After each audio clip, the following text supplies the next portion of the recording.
right, so let's see what happens when we take gameplay director Mike Wang and mix him up with Agent Zero. Check it out.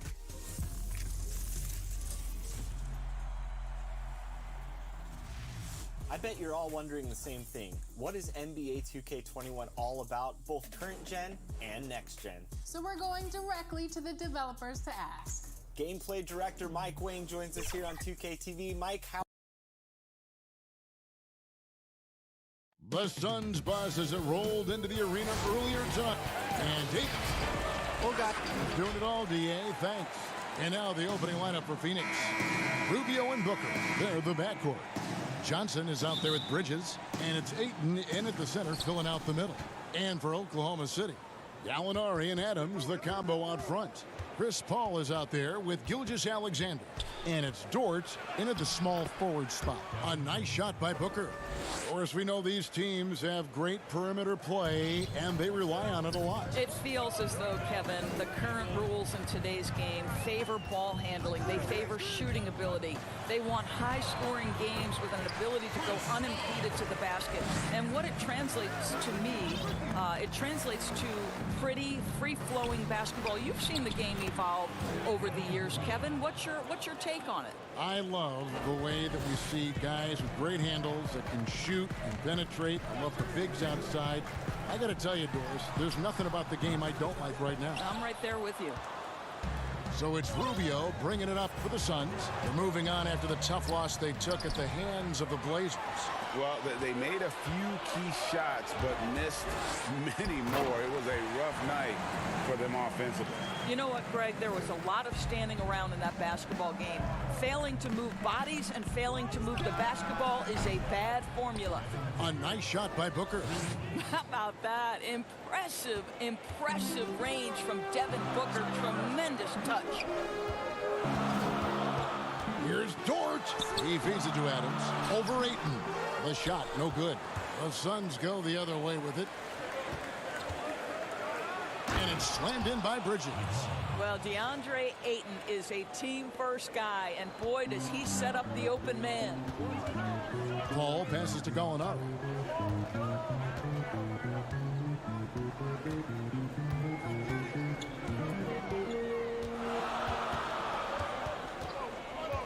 Charity stripe shot. That one off the back iron and out. Not sure what the D was doing there. Clearly a breakdown. You can ill afford to give a guy like him that good a look. The D just kind of stepping aside and letting him get to the rim. There's a reason, GA, the lead is what it is right now. I tell you, you can't get stops if you're unwilling to put in the work. And they get it, and he lays it up and in. Just setting the tone with an aggressive move to the rack. And where's the help defensively? To me, Greg, that's a complete lack of communication on that side of the ball. These guys need to be talking to each other. Pretty much all of their buckets coming from inside the paint now. And it's Gilgeous-Alexander in the corner. Pass to Gallinari. And the layup's good off the glass. Gallinari's got his second basket of the game. He's looking confident right from the opening tip. And for the Thunder, a lot of the assistant coaches leaving this past summer. Greg, how much of a concern is that for head coach Billy Donovan? Possibly a sign that Donovan could be on the hot seat in OKC. I mean, 3 consecutive. And here we go with the coach's challenge. Not surprised in a competitive game like this. And he's disputing the personal foul call. And this is the time now where the officials can review in closer detail what constituted the original personal foul. Getting a different angle can sometimes make it a lot easier to determine. Greg, indeed, and the one thing with replay review is that when you see the slow motion replays, you really get a new appreciation for just the immense speed at which these players are moving at, and how fast the action really is, and how hard it can be sometimes, you know, Greg, to make the right call. And the announcement on the review is that the foul was called. Get in. So they have determined, Greg, to overrule the original call. And guys, this is what it's all about, getting the call right. And I think in this case, the video review showed that while it was a tough call to make on the floor, they got it right with the review. And the Suns with a completely new group on the floor. Saric. Again, the miss by Saric. For Oklahoma City, their last game was a loss to Utah. Gallinari dishes to Noel. Carter pulls it in. And so it's Carter who brings the ball up for the Suns. 7-point differential. Oh, this is the kind of start they were hoping for. 59 seconds left to play in the first. Passes it to Muscala. Tipped away. Noel with it. Diallo kicks to Gallinari. Just 5 on the clock. Oklahoma City needs to get off a shot. They get it again. And that one's good. Noel. Don't you love how Noel just sticks with it? Never gives up on the possession, working really hard for his guys. Carter, the pass to Kaminsky. The Suns shooting their first free throws of the game on this trip to the line. The free throw drops for Kaminsky. Terrence Ferguson's checked in for Gallinari. And good on the second, so he makes them both. Thunder trailing by 9. Pass to Ferguson. The shot and game clock separated by 4. And Baines pulls it down. Boy, if you're going up against this guy in this close a range, you've got to defend with everything you've got. A tremendous job defensively. And they have owned the paint so far, and the score reflects it. I know it's early, Greg, but you have got to like the dominance down low. Right now, they are playing bully basketball. And so it's the Phoenix Suns. Their lead at 11 points to it.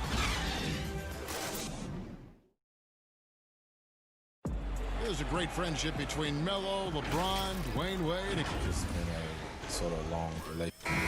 And you see that a lot nowadays. Star players developing friendships and GA spending time with each other off the floor. Yeah, some people hate it because they want that bad blood you used to see, but no reason you have to hate someone to really compete against them. And so far through one quarter, it's been a lopsided game. We'll see if that changes here in the second. And guys, the Suns pretty much in control here. Playing inside out in that first quarter led to some high percentage shots in the paint. It is great when you can get that established early, because to me it opens up every other aspect of your game. And now let's check out the lineups courtesy of Gatorade, all fueled up and ready to go. Here's the second quarter of play. So for Oklahoma City right now, Mike Muscala out there with Noel. Then there's Dennis Schroeder. Then there's Andre Robertson. And it's Ferguson in at the 3. At his size, Dario Saric can see the floor, and he knows how to put it on time and on target. Oh, what a dunk! Out below! And I gotta say, sort of surprising he goes for a slam that difficult when they're trailing. But still a magnificent move to the rim. Jerome passes to Baines. And foul on the shot, so he'll get a chance at the line. Doris, you've said this often, it is incredibly difficult to compare guys of different positions in different eras, isn't it? It really is. There's so many discussions about who's the GOAT, who's the greatest of all potential time. And there are certain names that are always going to pop to the top of the list, LeBron James. But it's very difficult to me, say, to compare a Kareem Abdul-Jabbar, one of the greatest to ever man the center position, had the impossible to check sky hook. But how do you compare him with LeBron James, who, though he is, and I don't know what position he is, he may be the greatest passer in the history of the league. Like, let's enjoy individual greatness without comparison. Robertson kicks to Muscala. And foul on the shot. He'll shoot 2 at the free throw line. It's going to be on Saric. Oklahoma City shooting their first free throws of the night right here. And they've done some really nice work at the foul line, knocking down 80%. Steven Adams, he's checked in for Oklahoma City. Chris Paul comes in for Dennis Schroeder. And then for Phoenix, Ayton, he's checked in for Aaron Baines. Johnson comes in for Saric. And Ricky Rubio is subbed in for Carter. First one falls for him. Greg, for the Phoenix Suns, with a franchise-high 9-year playoff drought, there is pressure on this team to find their way out of that long rebuild. And their moves on draft night, they raised some eyebrows. They've got some young talent, but can new coach Monty Williams turn them into a winner? Long-suffering Suns fans certainly hope so. On the wing, Booker. Back to Rubio. Good ball movement here by the Suns. 5 on the clock. That's good from Booker on the assist from Rubio. And it's 9 points for Devin Booker. Quarter 2 and just under 2.5 minutes gone by. Paul Adams trying to free himself up. Johnson with the defensive effort. Suns leading by 16. Here's Bridges. Ferguson with the rebound. Boy, that's the kind of look this offense is designed to create. That's just a tough miss. Now the pass to Bridges. And it's slammed in by Bridges. And right there you see Devin Booker's feel for the game. This guy knows exactly when to give it up. The Thunder have gone 2 of 5 from the field here in the second quarter, shooting 40%. Pass to Muscala. Here in the second quarter, about 3 minutes played. And it's Paul penetrating. Count it. Paul's got his second bucket of the game to go. Listen, he hits that shot on a regular basis. Give credit to the offense for getting him a clean look. It's stolen by Muscala. And the Thunder pushing it up now. And the dunk by Robertson. Running the floor out in the open space. Andre Robertson knowing where to get to. They get a hand on it. Johnson kicks to Booker. Three-pointer. It doesn't go for him. So the Thunder will take it the other way. And after this one, they're home against Minnesota. That'll be the last of 3 straight at home for the team. And contact on the shot, so he'll be shooting free throws here. Well, we're now on the back end of what has been, Greg, an incredible career for Chris Paul. He's no longer the undisputed best point guard in the game, but still a top talent.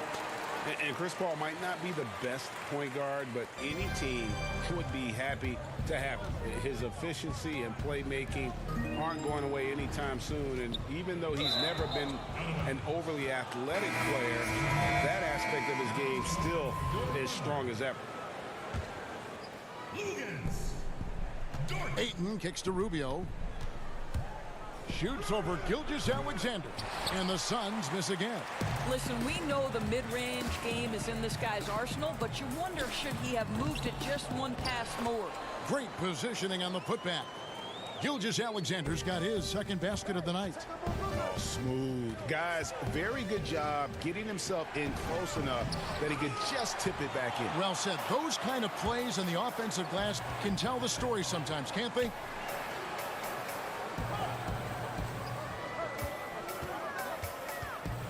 Passes it to Dort.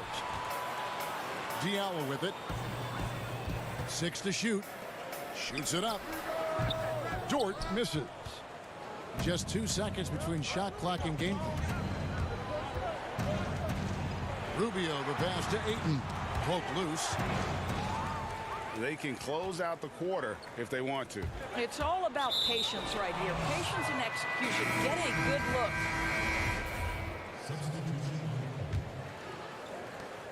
11 seconds left to play here in the half. Carter on the wing. Here's Baines. That one falls, coming off Carter's feet. Baines has got 4 points in the quarter.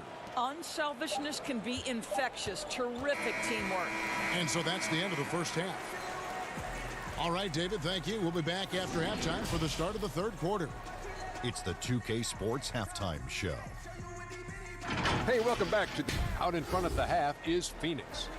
They are leading by 12. And over to That's all for now.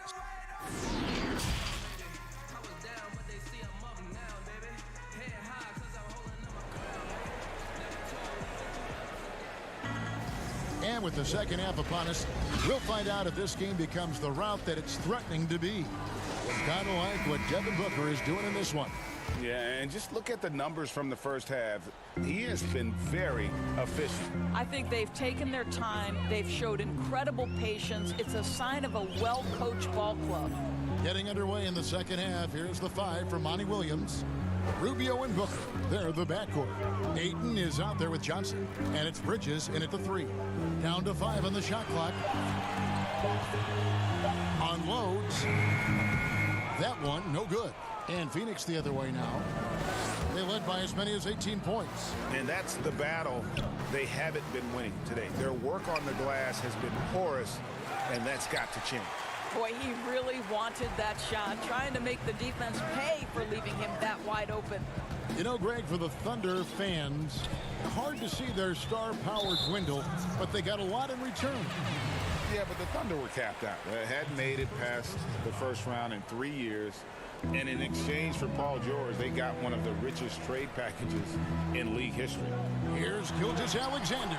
Chalk up 2 there. Gilgeous-Alexander's got 6 points. And that solid play in the paint continues here, guys. A nice shot by Booker. Well, at 6'6", let's remember, Devin Booker has enough size to feel confident on the interior. A drive by Paul, laid in with a nice touch off the glass. Paul's got his 3rd basket of the night right there. Well, we've seen that movie a few times, haven't we? An easy bucket in the paint. Here's Ayton. Adams, some nice D. And he did everything he could to make that shot as difficult as possible. We call that a great contest. You know this is something he brings to the table, the ability to anchor your defense. Strong move to the 10, trying to get his guys going. Hard not to get motivated, GA, right when your teammate makes that kind of play. Where was the defense? No help. You can't afford to give up these kinds of buckets. Hits it from 3-point range. There are few people in the league that are more scary when they start to find their rhythm than Devin Booker, and he's cooking right now. Here's Paul, and he drops in the layup off the glass. Paul's got 4 points this quarter. 80% shooting to start the 3rd, 4 for 5. And it's Rubio penetrating. It's going to be a goaltending call here, so they'll count the bucket.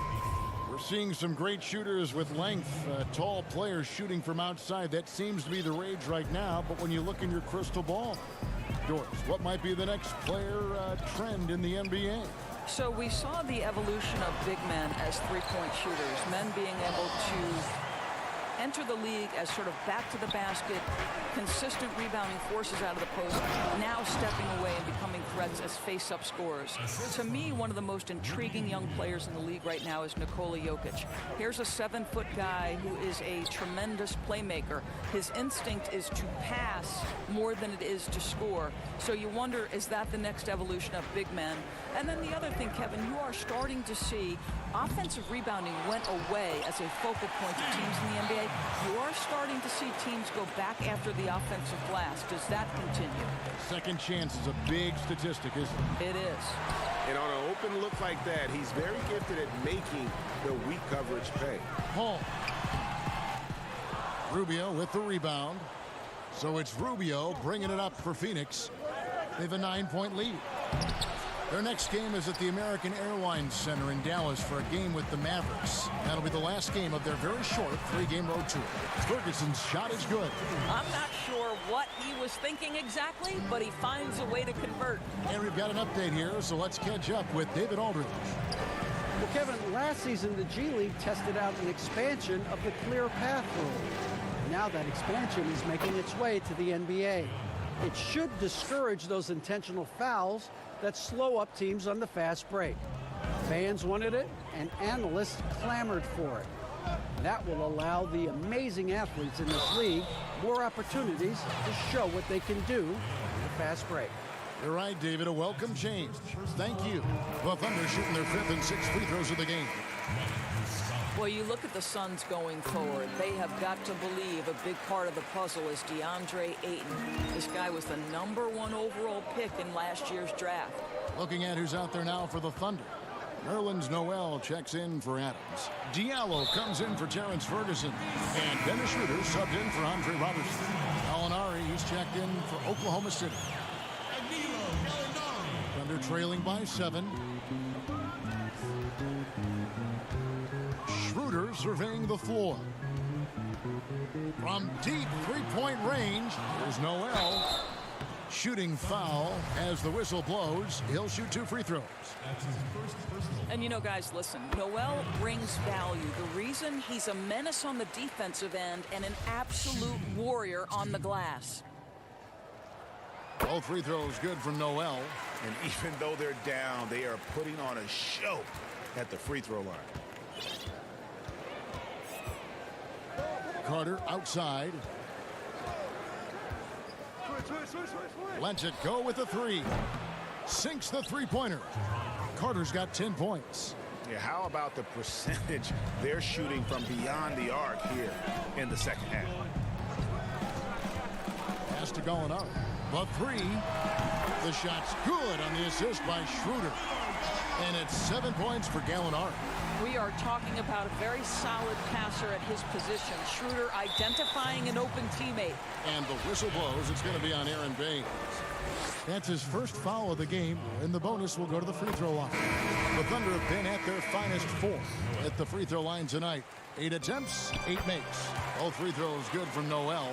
Boy, a really soft touch on display. It is a luxury to have a big man who can hit from the line at a consistent rate. And the game still closely contested as we end the third quarter. The Suns on top. They lead by... And let's take now this moment to bring up our State Farm assist of the game. It's just true artistry right there. I mean, great decision on where to go with the ball, and how about the perfect delivery?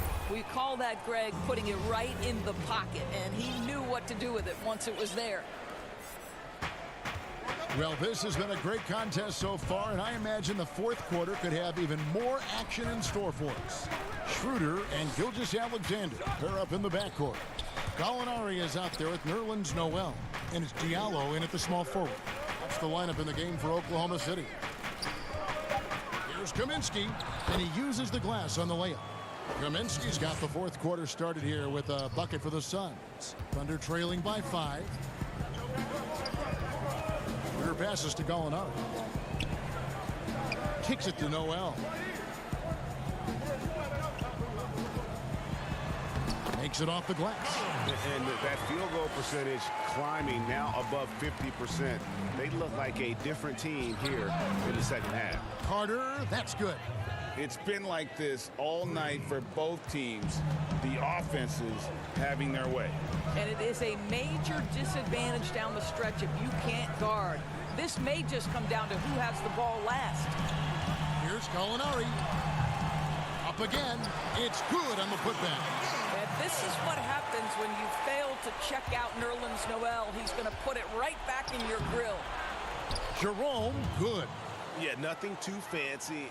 Just getting the job done when they need to. Make every possession count.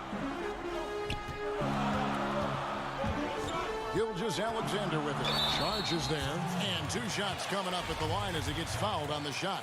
And you don't ever want to get into the habit of letting the offense get to the rim. And the first one at the line is good. I think the player most closely identified with the Phoenix Suns the last 3 years, obviously Devin Booker. You know, here's a guy who averaged well over 20 points. He can beat you with the pass as well. He's the piece that gives this team great hope for the future. And what an alley-oop. Those two read each other so well. It's a play I'm sure they love to run. Schroeder outside over Carter. And it's Schroeder missing. And what's astounding, even with Booker, the Suns have been last, Doris, in three-point accuracy 2 straight seasons. Yeah, and I think that speaks, Kev, to the roster construction. You need floor spacing to win games, and it can't be from just one guy. This franchise knows that. They just haven't been able to yet solve the problem. Ayton, he's checked in for Phoenix. Ricky Rubio comes in for Carter. Here's Rubio trying to get open as Johnson. Rubio misses. And so it's Schroeder with the ball. He'll bring it up for the Thunder. They trail by 6. Dort misses. Phoenix has gone 5 of 10 from downtown tonight. 50% exactly. Knocked away. And so it looks like the Suns will retain possession here. And Oklahoma City making a change here. Paul's checked in. And over 2.5 minutes in the books here in the fourth. Rubio, the pass to Ayton. Paul with the steal. Here's Gilgeous-Alexander. Good for the 5th time in 5 shots. He remains perfect. Wow, look at the way the big man, Noel, set up his guys, puts the pass in the perfect position, easy shot. Booker looking around. At the top of the key, Bridges. 6 on the shot clock. Tries from 10. Johnson, he hangs in there and cashes in on the second chance points. And the Suns lead by 6. That is really good work there on the offensive glass. Here's Paul. It's in and good for his 6th field goal in 10 attempts. And guys, when Paul kicks it up a notch, it's thrilling to watch. Always in attack mode. Great at looking for his shot and making the D pay. And he wanted everybody in the building to feel that ferocity. And we did. Yeah. And we felt it. Even over here, we felt it. And it's stolen by Ricky Rubio. And denied. He sends it right off the glass. And there's the pass to Dort. And the Thunder, another 3. That's a huge three-pointer. He'd love to become a go-to guy for them here in crunch time. Yeah, and when he gets going, he adds another dimension to their offense that can make a huge difference when the game's on the line. Here's Gallinari. Plays it up off the glass. Now just a 1-point Suns lead. And that's about the worst defense I can imagine a team playing coming down the stretch. You know, we talked about execution offensively coming down the stretch. To me, it's as important defensively, and they didn't have it. Wow, what a time for a turnover. Shows you just how key one play can be. Adams, he's checked in for Noel. And Adams kicks to Gilgeous-Alexander. They're running. Here's Booker. It's good. And you can't get a bigger bucket than that. I'll tell you, it takes confidence to pull the trigger in that situation. You love guys who relish the moment. And the wide open shot from Paul. And they're unable to get the tying basket there. And it's the Suns' ball. They led by as many as 18 points. Booker outside. 23 seconds left in the fourth quarter of this one. Shot clock at 5. And Ayton throws it down. Looking to close it out. That one might have been the backbreaker. Well, at this point, they're so far up, it would take a real collapse to give this game away at this point. Now they're going for the jugular. A few more trips like that, and we might be able to see this one in the books. Here's Dort. The putback, good. Boy, the strength and the activity of Steven Adams makes him a force on the backboards. And so they choose to intentionally foul. That's right. No other option but to foul and hope for some misses. He doesn't hit the first, and that was the one they really wanted. He's got one more, though, and he ends up missing both free throws. From deep. And so it's Phoenix who scraped by with the win. They seem to relish their role as the bad guy here tonight. You know, Kevin, I sense that as well. I mean, they really did feed off all of that.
unprecedented improvements, shooting, puck pickups, upper and lower body fluidity, and goaltending.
Unprecedented improvements, shooting, puck pickups, upper and lower body fluidity, and goaltending.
Hey Mike, how are you?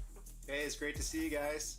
How has development been staying at home during this tough period? Oh man, it's been a whirlwind. I mean, like, I think at first it was a little bit rocky. We're all trying to learn the ropes, and over time it's gotten smoother and smoother, and now we're pretty much 100% efficiency, and we're going strong. We're so excited to have you back on the show, as always. But Mike, I know you can't give away everything. Clouds passing high over the 10th. Howitson. Well, a terrific attitude. It makes him very tough to handle. David, thank you. As we approach the playoffs, let's now take a look at what is shaping up in the West. You take a look at the Suns. It's been a rough season for them. The good news is the lottery is only a couple months away. And, of course, there's Minnesota right on their tail, vying to move up and take over if they get the chance. And I think for the Suns, they talked all offseason about how this year was going to be different. Nobody bought into it then, and nobody's buying into it now. Yeah, and it's too bad, really unfortunate, because I did think the potential was there. But at this stage, I think we've seen their best, and it's not going to be good enough this season. And now the opening lineup for Phoenix. Rubio and Booker, they're the backcourt. Ayton is out there with Johnson, and it's Bridges in at the small forward. And for Minnesota, we've got Russell, also Malik Beasley out there, and it's Towns in at the 5 spot. And now the Timberwolves on the break. Towns with the ball. Russell with a wide open look. No good on the 3. Well, you got to give a lot of credit to Josh Okogie. I mean, he was the 20th pick in the 2018 draft and really well ahead of the curve as a rookie, and even saw starter minutes later on in the season. That's a great get for them. Here's Okogie.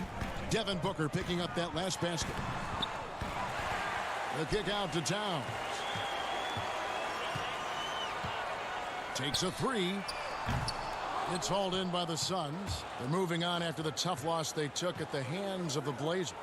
Yeah, for that loss, you can credit their defense or lack thereof. Too many breakdowns on that end of the floor. Yeah, and that's really inexcusable. I mean, there's just no way that you can justify that. When you don't put the work in on defense, you're going to end up on the losing end.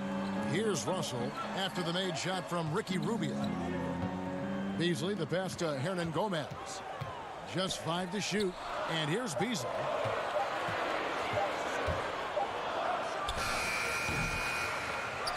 The kick out to Towns. Good on the triple. You got to respect Towns on the perimeter. He's got nice range and never backs away from taking that shot. Beasley against Booker. His shot is good, making him a perfect 2 for 2 from the floor. And meteoric rises not uncommon for Okogie. Yeah, and Okogie's done a really nice job kind of turning the impression of him around, because he wasn't highly touted in college, but I tell you what, he's proven to be an impact player because of how he can defend and shoot. Towns wide open. Misses the 3. The Suns have gotten their first 3 shots to go in for him to start off this game. Here's Booker. Laid in with a nice touch off the glass. Booker's got 6 points. Red hot so far, 4 for 4. Cooking with gas, couldn't draw it up any better. Russell against Rubio. Now, here is Russell. Defense is right there. Got a hand on it. Tremendous at anticipating when shots are going up. Ayton is outstanding at protecting the rim. And that's a foul called on Malik Beasley. That is his first foul of the game. James Johnson checked in for Malik Beasley. And for the Suns, Aaron Baines, he's checked in for DeAndre Ayton. And Dario Saric subbed in for Johnson. Carter on the wing. Buries it from 3-point range. And he's not going to miss that sort of an opportunity from deep. Among the bigs, which one do you think runs the floor the best? Boy, I tell you, Anthony Davis is gazelle-like, and this guy is north of 7 feet tall and is just agile and quick in getting up and down. I think I'd put him at the top of the list. Clint Capella is in that category. And Giannis Antetokounmpo as well, but a lot of times he has the ball and is taking it rack to rack. He does. Brings it up like a guard, and no one can stop him. Nobody can stop that guy when he gets coming downhill at you. Here's Culver. After the basket by Dario Saric. Now, here's Culver. He had a 12-point outing in their last game against Houston. Johnson, a wide-open look, drops in the tray. And you're asking for more trouble than you can handle if you're going to let him just roam free from beyond the arc. Carter. Here's Baines. Another shot. It's deflected, and he gets it back. Carter outside. Bridges for three. The rebound by Johnson. 2 for 1 opportunity here if they want it. And no doubt, Kevin, if I'm them, I go for it. Here's Reed, and he caught that pass in full stride on his way to the big slam. And he might be small for a center, but boy, can he jump out of the building. Bridges shot. Good. And obviously a total team player. Saric is a guy, if his teammate is open, he's going to get the ball. And it's Johnson with the jam. And guys, he's not an easy man to stop when he's got the rim in his sights. Never has been, never will be. He is a determined finisher. And guys, I like the fact that he chose the one-hand tomahawk slam because you get a little higher when you go off one hand and 1 foot. The Suns making a switch here. Kaminsky's checked in. Knocked loose. Johnson kicks to Layman. Back to Johnson.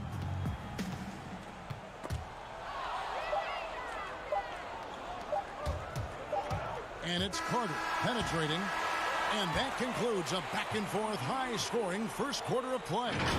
The Suns on top. They lead by 1. And back with the start of the second quarter in just a moment. All-star. I want to be the best player who ever played. On his coaches, Greg and teammates love hearing that. And how can you not? I mean, that kind of drive is special. And with his tools and potential, hard to put a ceiling on just how good he can be. And we hope you're enjoying the game. Both teams tonight keeping things pretty even so far in the scoreboard. And from what we've seen, guys, from Phoenix, what do you guys see? Well, they use the fast break to generate some easy buckets before the defense could get set. And, you know, for them guys, it's all about tempo. Keep the pressure on and do so as much as possible. And a moment now to reset the lineups, courtesy of Gatorade, all fueled up for the second quarter of basketball. And so in the game for the Timberwolves, James Johnson is out there with Layman. Then it's Culver, and it's Reed in at the center, filling out the middle. And let's catch up with our sideline reporter, David Aldridge. Well, Kevin, D'Angelo Russell was traded from the Lakers and, in his words, was kicked on the way out. He's become an all-star in Brooklyn. Russell said, it's a heck of an accomplishment. That respect from your peers, your coaches, other teams, it's a great feeling. And Kevin, given how it started for him in L.A., many remain shocked by Russell's rapid ascent. Coming into his own, you're right, David. Thank you. And we've seen several lead changes tonight, neither team giving an inch. Yeah, and the lead has changed. And folks, the coach's challenge has been initiated for a personal foul. Close game like this, and he thought it wasn't a good call. And this is the time now where the officials can review in closer detail what constituted the original personal foul. Getting a different angle can sometimes make it a lot easier to determine. Greg, indeed, and the one thing with replay review is that when you see the slow motion replays, you really get a new appreciation for just the immense speed at which these players are moving and how fast the action really is and how hard it can be sometimes, you know, Greg, to make the right call. And so the word is in. They've decided that the call stands as it was made on the floor. And, you know, even if a coach still feels this wasn't the right call, you got to acknowledge the effort being put in to reviewing it. The double checking, and the game continues on. Booker dishes to Kaminsky. And, oh, he blocked it and deflects off the backboard. Inside. Baseline J on the way. And the basket by Okogie. Guys, what a wild first half this has been. Wow, back and forth start, that's for sure. And, you know, even though in today's game floor spacing is all the rage, the last 5 years the Wolves attempted the fewest threes in the league. And when they did shoot them, they didn't make very many of them. And here's Hernangomez outside. The Suns leading. Booker with no one around. Shot is good off the back rim and in. Booker's got 8. Oh, that's a terrific pass. Ayton, with the advanced skill level, he's just going to get better with time. And the dunk by Booker. Gotta take care of the ball. They'll punish you if you're that careless. That's right, and that's severe punishment right there. Exactly. I mean, when you're running neck to neck, those kinds of mistakes tip the scales. Okogie, the pass to Johnson, got a piece of it. And you know, at his size, Kaminsky should be blocking more shots. I'd like to see this effort every time. Goes back up. That's good on the jump shot. I think Gomez has got his second bucket tonight. And on top of their troubles from range, the Wolves have also had trouble on the defensive glass. Yeah, and if you can't rebound and you're not shooting it well, you've got to figure out who you're going to be. Your identity is in question. That's what the Wolves are trying to figure out. Who are we? What do we do well? How do we win? How do we succeed? To get to the next level, they've got to answer that question. And that one's good. Russell. You know, he started slow, but now in the second quarter, he's finding his groove. And D'Angelo Russell picks up the foul. That'll be his second foul of the game. Beasley's checked in for the Timberwolves. And a change for the Suns. Bridges checks in. Nice pass there to set that basket up. And it's Towns with the ball. He'll bring it up for the Minnesota Timberwolves. It's a three-point game. Okogie, the pass to Hernan Gomez. Over Kaminsky. Misses off the left iron. The Suns have gone 7 of 11 from the field in the second quarter. And out of bounds as the Timberwolves gain possession. And with the break in the action, here is the 2K leaderboard showing us this month's top passers. Number 1, Ricky Rubio. Really been in sync with his teammates over that period. I mean, his passing has been phenomenal. Culver passes to Towns. Kicks it out to Beasley. Now, here's Culver. Defended by Bridges. That's it, and the Suns' lead is cut down to 1 on the bucket from Culver. And there's an example of Culver's improved upper body strength. Defenses are going to try to be physical with the young man. And that one is good. Carter's got 5 now. Yeah, these defenders just look a bit overmatched, especially inside. Passes to Reed. There's 42 seconds left in the first half of the game. Controls the rebound and puts it back up and in. And the Suns lead by 5. Yeah, that's the third bucket in a row from the paint. This defense needs to clog those lanes in the middle. Noel. Good, and the assist goes to Towns. Yeah, you know, the willingness from Towns to share the ball, just another reason why his guys love playing with him. The shot by Carter, nobody around. Solid as a rock from 20 feet away. 7 points in the game. And no need to rush this. Let the clock run down. Yeah, don't give them another possession here. And, oh, here we go. Carter's got it in a fast break chance. From outside, off the mark. Over to the wing.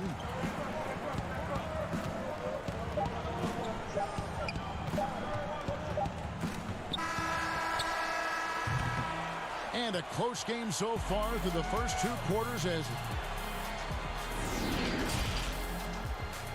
the 2K Sports Halftime Show. Welcome back, everyone, to the 2K Sports Halftime Show. Some big-time action. For the Suns, the first quarter was pretty even. They were able to squeeze ahead by the end of the period. That's all for now.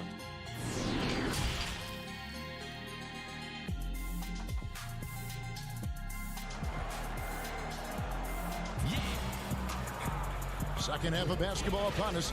We may be in for an exciting finish based on how close of a game it's been so far. You know, guys, Devin Booker has been exceptional here. Man, he's been running wild on them through that first half. Absolute dynamite on offense. And you know what? I'll be interested to see just how much he's got left in the tank. That first half had to take a lot out of. And Phoenix looking who they've got on the floor. Rubio and Booker. They're the backcourt. Johnson is out there with Bridges, and it's Ayton in at the pivot spot, manning the middle. We have seen so many great players in the history of this terrific game, but in your mind, who is the best to have never won an MVP? Wow, you think about some of the names on that list recently, or not too long ago. Patrick Ewing, Scottie Pippen, same era. How about going back to John Havlicek, the former Buckeye and all-time great with the Celtics. Elgin Baylor, one of the first high-flying forwards that I recall, one of those really creative do-it-all type forwards. Jerry West and Dwayne Wade right in that mix too, man. Those are some lofty names that didn't get an MVP. That's their third straight make off an assist. And the call on the shot that sends him to the line. And you know what? You allow a guy to get right to the rim like that. That's your only option. Yeah, exactly. I mean, free throws are always better than a layup, so I'd agree with you there, Greg. Sharge checked in for Phoenix. For the tie, and again it's Minnesota converting. That makes 3 in a row to start the second half. Well, Phoenix shooting about 59% from the floor offensively. They've been running without a hitch. And it goes out of bounds. That one off Rubio. Looking at the Timberwolves, let's see where they rank in the NBA statistics right now. And you look at all those steals. I mean, they play an in-your-face aggressive style of defense. Even advancing the ball can prove to be a challenge, and they tend to feed off of that. Layman, he's checked in for Josh Okogie. It's stolen by Sharge. Fast break, here come the Suns. Here's Bridges. The putback, it's good on the putback. There it is, the first basket of the half after missing their first 3 attempts. Booker against Beasley. The pass to Towns. Corner shot. Minnesota gets it back. And a new shot clock of 14 seconds. Beasley kicks to Russell. Clock at 6 for the lead. And that one is good by Beasley. And the Timberwolves lead by 1. Oh, wow. 4 or 5 to start the half. Coming out on fire. Johnson right side. And Phoenix with another turnover here. And a quick look here at some of the numbers for Beasley. And you can see the surge in his level of confidence lately just by looking at that true shooting percentage. It's been moving straight up in the past 5 games. I think he's feeling it. Russell dishes to Beasley. Good, and the assist goes to Russell. Russell's got his 3rd assist on the night. The ball movement on this run has been fantastic and is a big part of why they've been able to get these good looks. For 3, Booker. Hernan Gomez grabs the miss. Hernan Gomez has got his 4th rebound with that last one here tonight. You know, early in his career, there were questions surrounding D'Angelo Russell's maturity, and understandably so. That's the case with most young players. But of late, in his case, his improvement as a player and his growth as a person is impressive. Minnesota making a switch. Johnson's checked in, and Phoenix also making a switch. Kaminsky is checked in for Bridges. Pass to Towns. And the dunk by Towns. Oh, I love how Towns plays with a chip on his shoulder. He brings it every night with force. And beginning his career with the Lakers, coaches wanted Russell to take a more serious approach. Yeah, you know what? I think his last year there, losing the trust of his teammates, probably woke him up a bit. Sometimes you got to go through the adversity to recognize what you need to change. It's not enough to just put up numbers.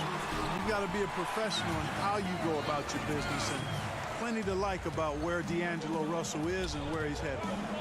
They've been looking out of sync offensively. Yeah, their offense has ground to a standstill. I like the way Saric picks his spots on offense. He doesn't rush anything. He's got really nice patience, a smart player. Russell inside, covered by Rubio. To the paint, here's Towns. He dishes it to Johnson. Phoenix grabs the miss. Those are chances almost always you can rely on him to get you 2 points, but the D just enough to keep him out of rhythm. Saric finds Booker. Here's Johnson. Back to Booker. Over Beasley.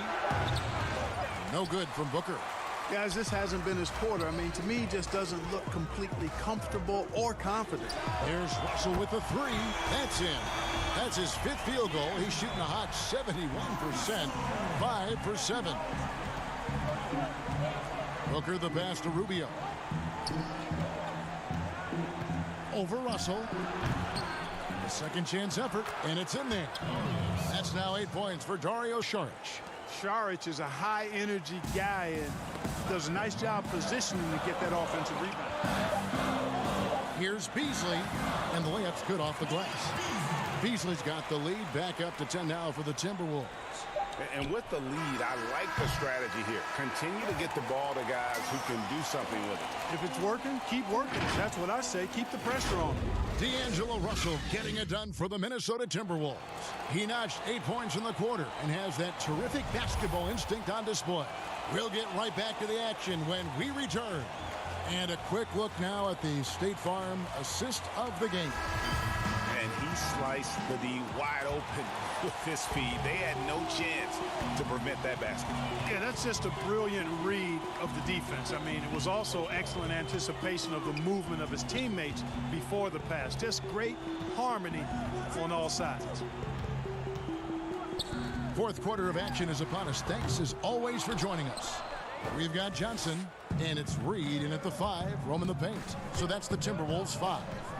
And Carter has it in the corner, out of bounds. Minnesota takes possession. That is just a careless turnover. You've got to be smarter in those exchanges. The Timberwolves making a switch here. Hernan Gomez is checked in. Now, here's Culver. Guarded closer. Johnson, the pass to Reed. The Timberwolves working the ball around now. To the middle. Minnesota needs to get off a shot here. Inside. Minnesota again turning it over. And a quick look at how the Minnesota Timberwolves schedule is shaping up. On Friday, they'll be facing Steven Adams and the Oklahoma City Thunder. And then on Saturday, they'll be playing against LaMarcus Aldridge and the San Antonio Spurs. And looking at the Suns matchup, there aren't many other meetings that are as evenly matched as this one. Both teams can give and take punches, and this one, I think, is going to come down to the wire. And here's Hernan Gomez outside. Carter pulls it in. Suns trail by 8. Here's Booker. Reed with the rebound. I mean, that can happen to anyone, but it's ugly every time it does. Yeah, it is unfortunate, embarrassing. He just lost his concentration for a split second, and that's all it took. It's stolen by Hernan Gomez. Okogie, the pass to Hernan Gomez. Hits the three-point bomb. Hernan Gomez has got the lead up to 13 now for the Timberwolves. And breaking down some numbers here, the hustle stats for the Timberwolves. The activity level defensively, I've really been impressed with. There's been an attack mode on the defensive end. They worked hard tonight at crashing the boards as well. They've had a bunch of second chance points. Here's Okogie, defended by Booker. Okogie, the pass to Reed. Here's Okogie, all sorts of time. It's hauled in by the Suns. Ayton's got 7 rebounds in the game. Booker with it. Culver covering. Pass to Carter. Now here's Booker. Back to Carter. Culver with the steal. A little over 2.5 minutes have passed here in the fourth quarter. We know you have great passion for the game of basketball. Any passions that our fans may not know about? Yeah, I enjoy golf. I'm an avid reader. As you well know, Kevin, we actually share book titles on occasion. Obviously, food is universal, and there's nothing I turn down. I try to eat certain things in moderation, but I enjoy board games, too. In terms of sports, I'm a fan of football, both college and pro. Enjoy playing golf, and board games and reading probably are what occupy my time. Bridges misses. Minnesota leading by 11.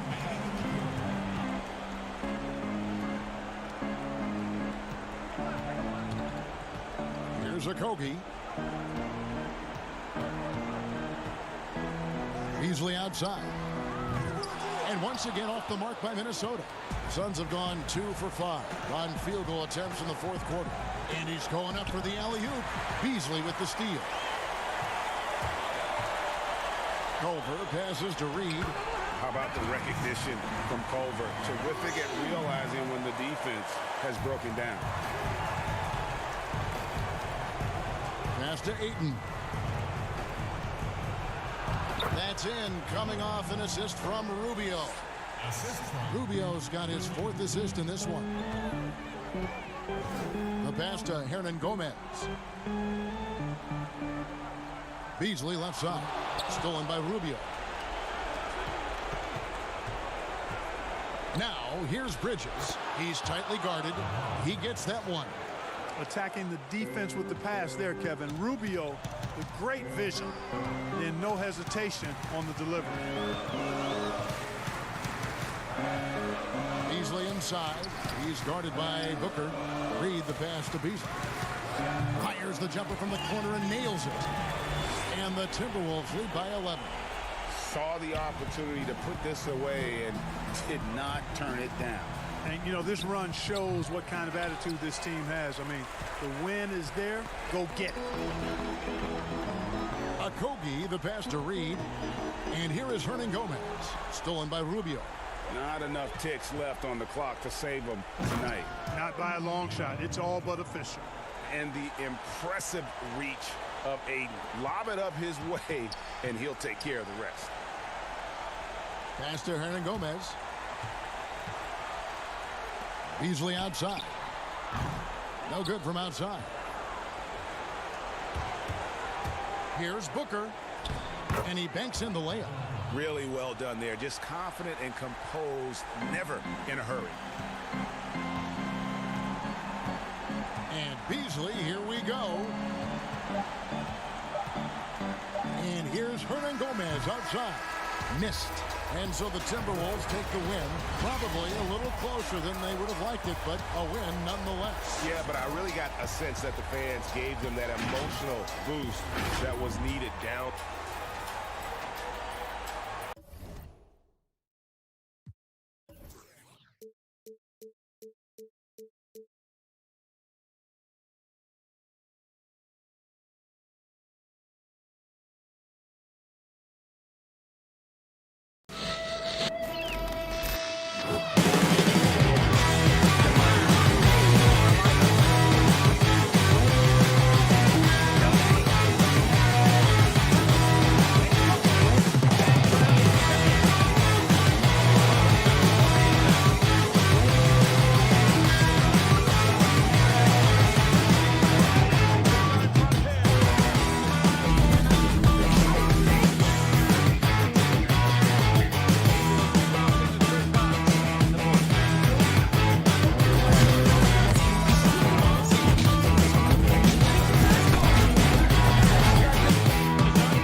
unprecedented improvements, shooting, puck pickups, upper and lower body fluidity, and goaltending.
Unprecedented improvements, shooting, puck pickups, upper and lower body fluidity, and goaltending.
everything.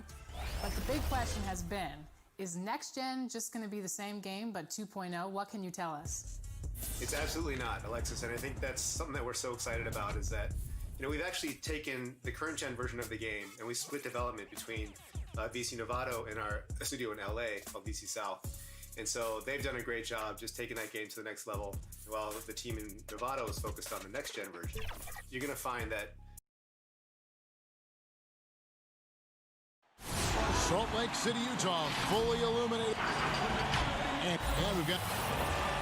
He is doing a great job. Thank you, D.A. So the opening lineup for the Suns. Rubio and Booker, they're the backcourt. Johnson is out there with Bridges, and it's Ayton in at the 5 down low. And for Utah, inside we have Ingles and Gobert. Conley runs the point with Mitchell flanking him. And it's O'Neal in at the 3, the small forward. Now, here's Rubio. Shot from 12. It's good. He makes his first shot of the game. Steve, we know it's a long season for the players, but talk about the coaches. Kevin, you've seen it. Those coaches that are on a hot seat, they have those bags under their eyes, no sleep. Those coaches that have a long contract and they're winning, they're pretty good. And I think the coaches that sleep well is the coaches that have teams that they know that kind of run themselves. That's a nice read. The value of keeping your eyes up. Here's O'Neal. Up again. He hangs in there and cashes in on the second chance points. Right there, it's who wants the basketball the most, and it's Joe Ingles creating the extra possession. Pass to Bridges. Now here's Booker, guarded by O'Neal. Puts it up. No good from Booker. High percentage look for him, but bottom line, they're not all going to go down. Ingles kicks to Conley. Nice ball movement by Utah. Here's Gobert from down in the low post. It goes. Nice job by Rudy Gobert. What concentration on that shot by the big fella. On the wing, Johnson nails the wide open jump shot. Johnson's got his second basket of the night. For the Utah Jazz, they come in off a loss to the Thunder in Oklahoma City. This is it to Ingles. And Gobert kicks to Conley.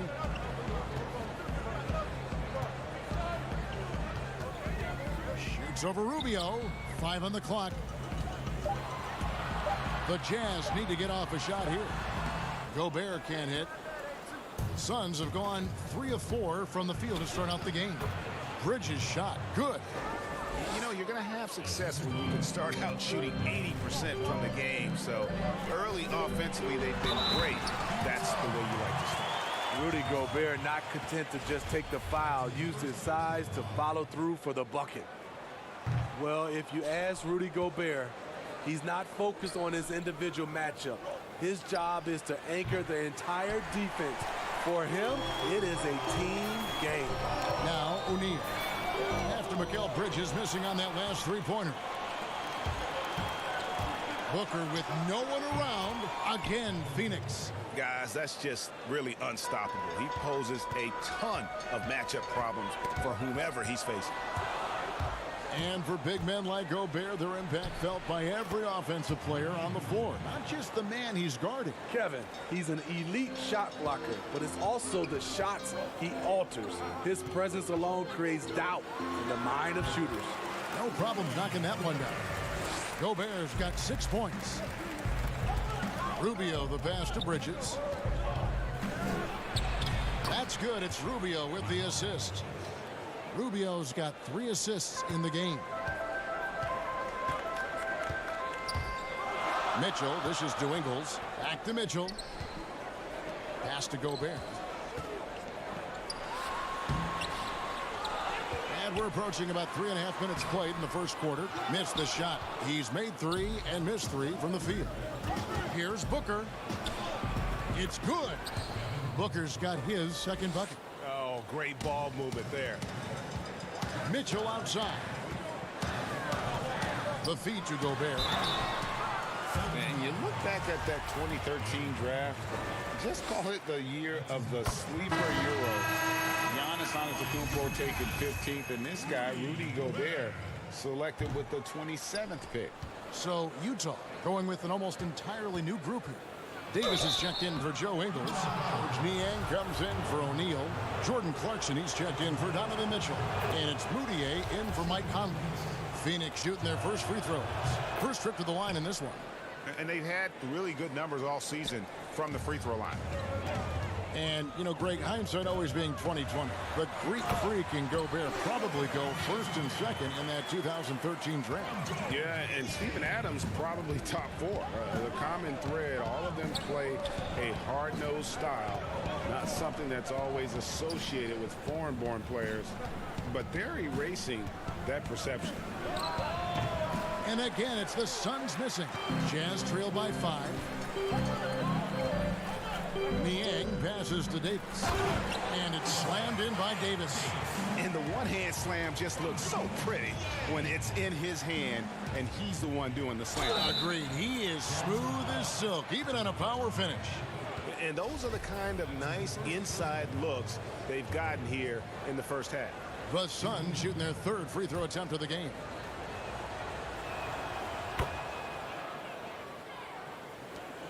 .32 seconds left to play in the first quarter. Clarkson finds Gobert, trying to find Davis. He's got it now. It's stolen by Kaminsky. Here's Saric. Moutier with the rebound. And it's Moutier with the ball. He brings it up for the Utah Jazz. 6-point game. Here's Gobert. Rebounded by Kaminsky. 1 second left. And so it's Phoenix with their lead standing at 6 points here at the end of the quarter.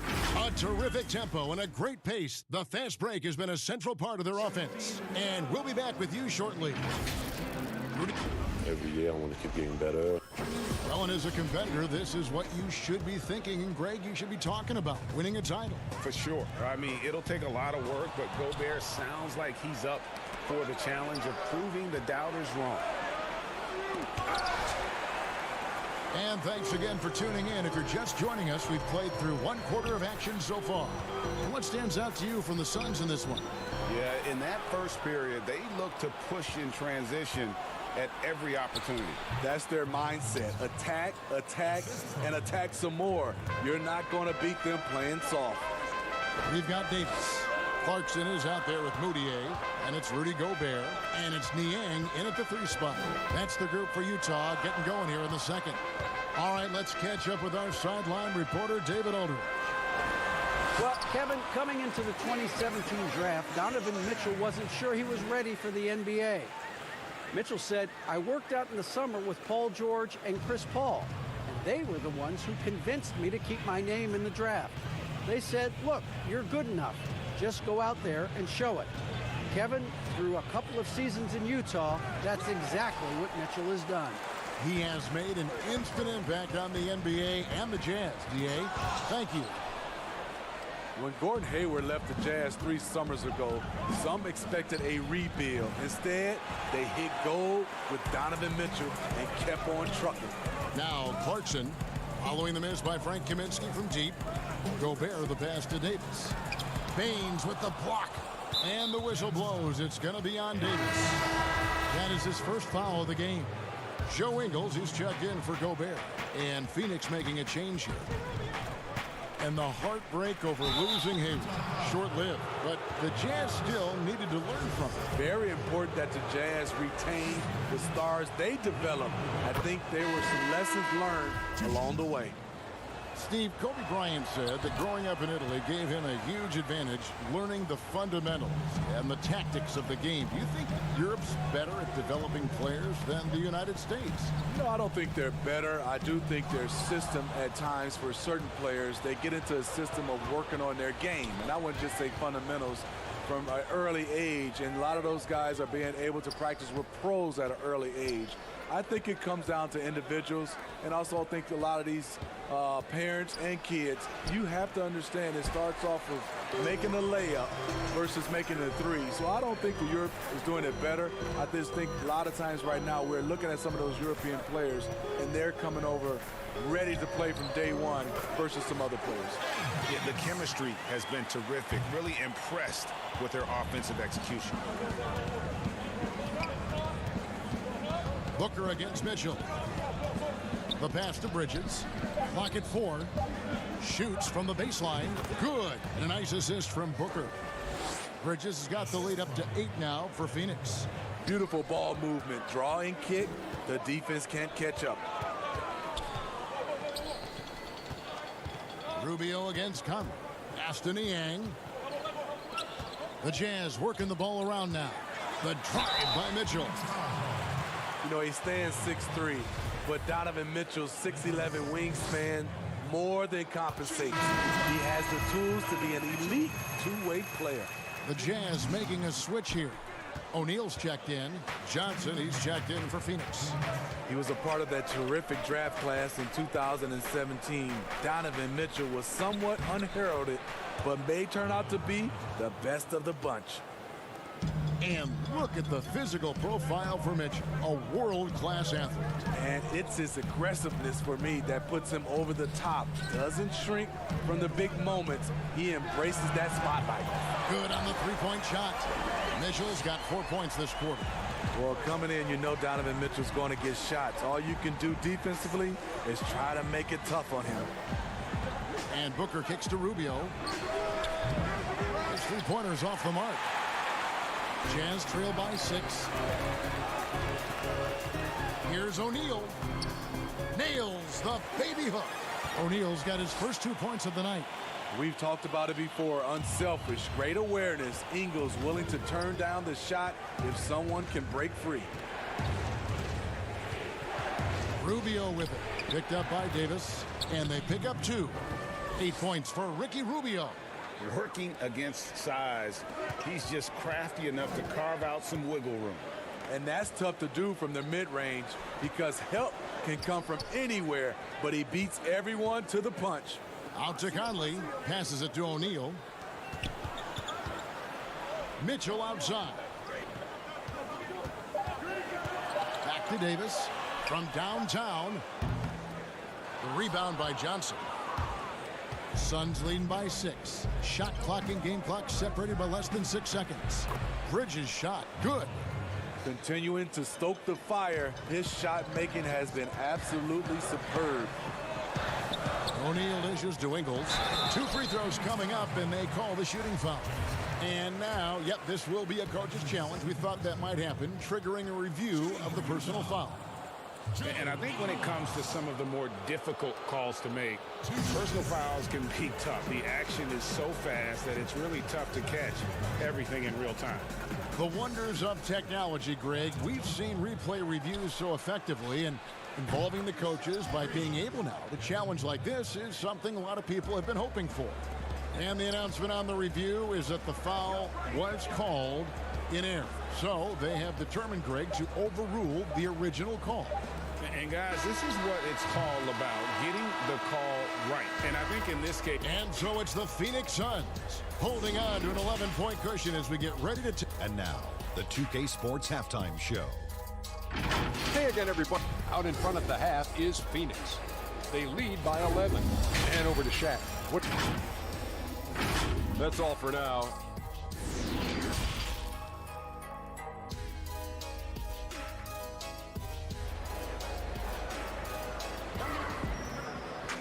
And with a big gap on the scoreboard, the second half begins with very different goals for these teams. One side trying to mount a comeback, one side trying to protect their lead. Rudy Gobert with a strong contribution so far in this one. In those first 2 quarters, he was pretty much an automatic bucket getter if he got it down low on the block. I have to credit them for their patience offensively. They understood the matchup, and they took the necessary time to exploit it. And now let's check out the lineups courtesy of Gatorade, all fueled up and ready to go for the second half of basketball. And Phoenix looking who they've got on the floor. Rubio and Booker, they're the backcourt. Johnson is out there with DeAndre Ayton. And it's Bridges in at the 3. Mitchell passes to Gobert. And stolen by Ayton. Fast break, here come the Suns. Bridges leading the charge. Keeps it alive. Great positioning on the putback. 6 points for Johnson. Always better to be lucky than good when it comes to offensive rebound. And unless you're as good as he is, then those tip-ins are all about skill. Knocks it loose. Mitchell kicks to Gobert. The three. And it's Mitchell missing. Phoenix leading by 11. Last season, the Suns made DeAndre Ayton the #1 overall pick in the draft. They had no hesitation, Greg, in making that call. And when a player like Ayton, who was in the Rookie of the Year combo from the get-go, is available, you have to take it. Not only is the upside sky high for Ayton, but he was an impact player from day one for the Suns. And the basket by Rubio. High percentage look inside. Rubio always looking to maximize the value of the possession. Back to Conley.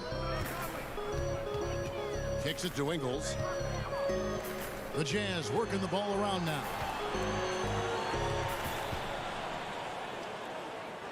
Pass to O'Neal. Outside Conley. Kept alive. He can't get that one to fall. Shaky start to the half. Going 1 for 4. Still trying to find that groove. Oh, that's a terrific pass. Ayton, with the advanced skill level, he's just going to get better with time. Here's Gobert. Banked in off the glass. Gobert's got 4 points in the quarter. And the shooting has really been there for him today, but he may have to take it upon himself to continue to carry this team and try and get out of this hole. Johnson, the pass to Booker. From outside the arc. That's in there. Johnson with the assist.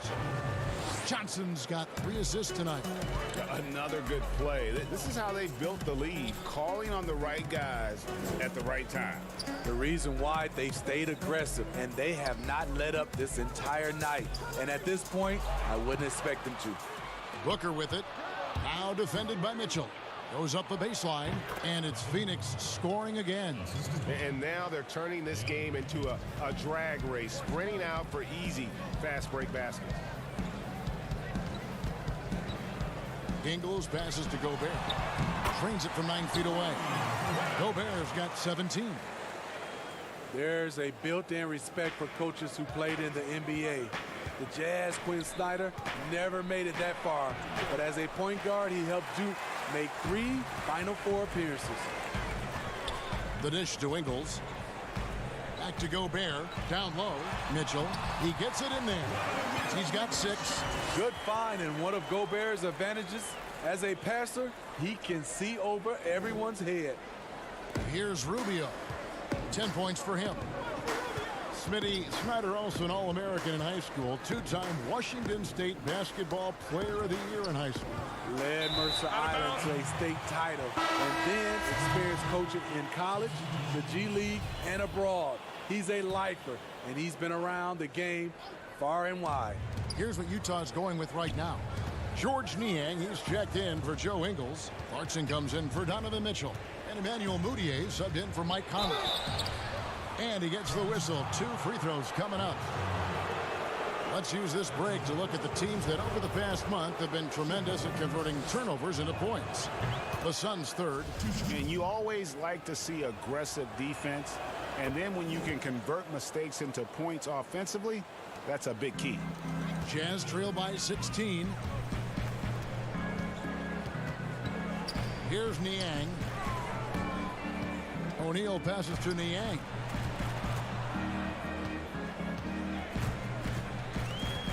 Beyond the arc. Drills it from outside. Niang's got himself going with the triple, his first basket of the game. Here's Jerome, and they call the foul, so he's got the and-one chance here to make it a 3-point play. And after really leaning on that 3-point shot in the first half, seeming like they're just getting away from it here in the second. More of the shots coming from the interior. And the pass to Mudiay. Dishes it to Gobert. Back to Mudiay. From past the arc. Rebounded by Kaminsky. Suns leading by 16.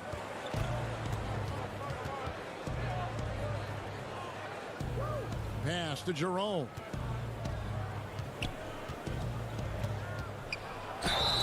And that'll be 2 free throws coming up. Officials on the call with the foul. Oh, the officials are all over that one. And it'll be his 4th time going to the free throw line in the game. And he's putting together a solid year at the free throw line, 79% overall. Puts up a 3. No good on the last second attempt there. And so it's the Phoenix Suns holding a big 18-point lead to close the quarter. And we'll see if they can keep up their tremendous shooting they've been dialed in so far from the field. We've got more in store for you right after this. And as we head into the 4th, we'll see if there's a comeback in the works or if it's more of the same from the first 3 quarters. Jordan Clarkson is out there with Emmanuel Mudiay. And it's Rudy Gobert, then it's O'Neal, and it's Niang in at the 4 slot. That's the group right now for Utah. Here's O'Neal. They get it back, and slam dunk by Gobert. He has a standing reach of 9'7". Gobert making that play look routine. Here's Carter. And foul on the shot, so he'll get a chance at the line. The spotlight usually is on the head coach. Smitty, what makes for a great assistant coach on the staff in your eyes? Well, I think when he have a great relationship with the coaches. And here we go, coach's challenge happening right now. This one in regards to the personal foul, seeing if that was the right call. And this is the time now where the officials can review in closer detail what constituted the original personal foul. Getting a different angle can sometimes make it a lot easier to determine.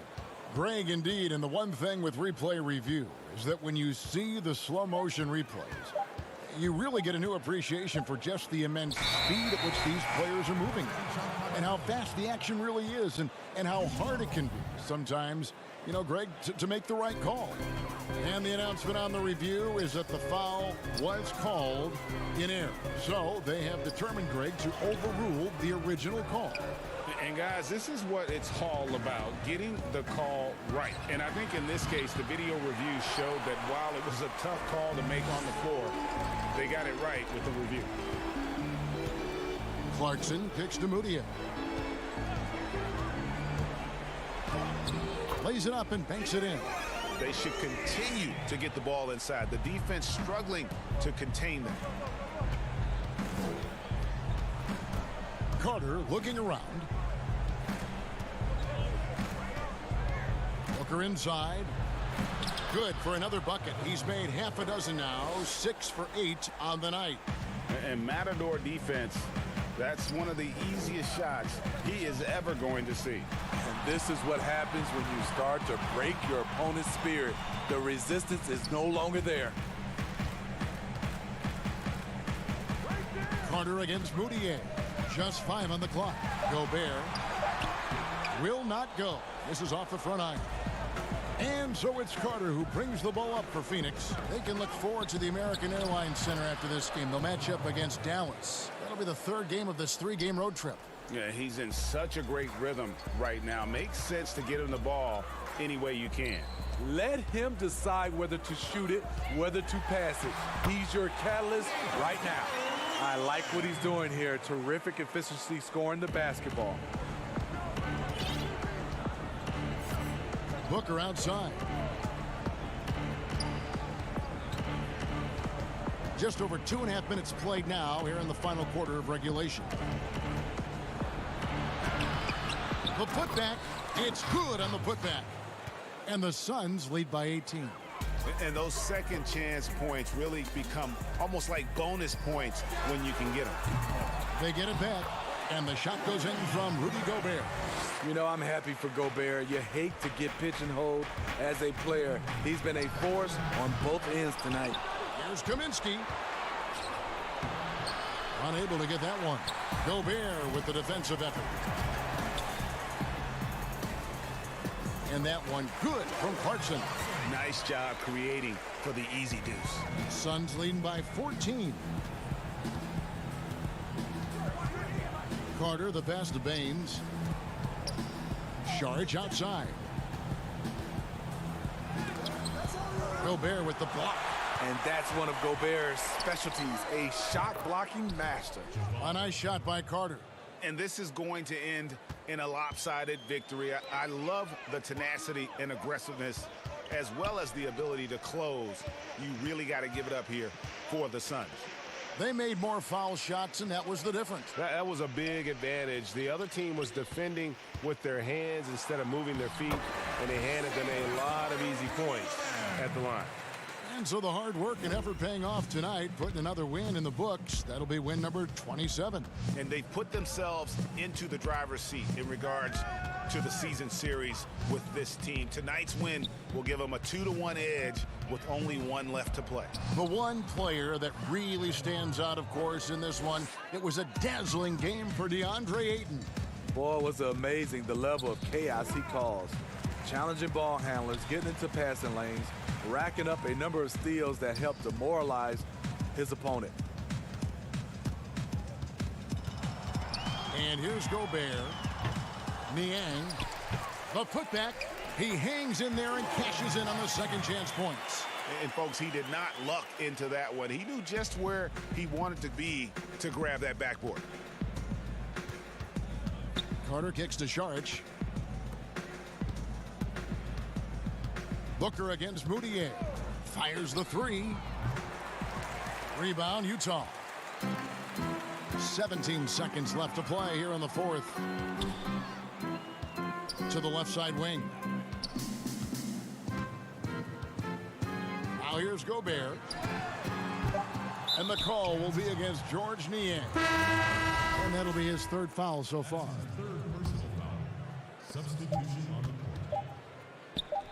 Now Bridges offline. And so it's Phoenix easily grabbing this one. This was a very strong showing for him, Greg. Not necessarily a rough.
unprecedented improvements. Shooting, puck pickups, upper and lower body fluidity, and goaltending.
Unprecedented improvements. Shooting, puck pickups, upper and lower body fluidity, and goaltending.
The next-gen game is going to be everything that you have in the current-gen version, but just so much more in terms of like what you can do. The breadth of the title is so much more. There's so much more content, so much, it just feels completely different. So it's a very different beast, and you know, if you have the means, I highly recommend to all our fans to save up for that next-gen version because it's going to be a great one. Now, Mike, with all this new technology, what does that mean for gameplay? An air of confidence to the Suns as they arrived earlier today. And a quick look here at some of the numbers for Ayton. And guys, I think he's starting to feel the wear and tear of the season a little bit. That comes across in his rebounding numbers. They dropped off this month. He needs that second win, and no doubt he'll get it soon. So here's Oklahoma City's starting group. Gallinari and Adams, the combo out front. Paul out there with Gilgeous-Alexander. And it's Dort in at the 3 spot. And for Phoenix, Rubio and Booker. They're the backcourt. Johnson is out there with Ayton. And it's Bridges in at the small forward.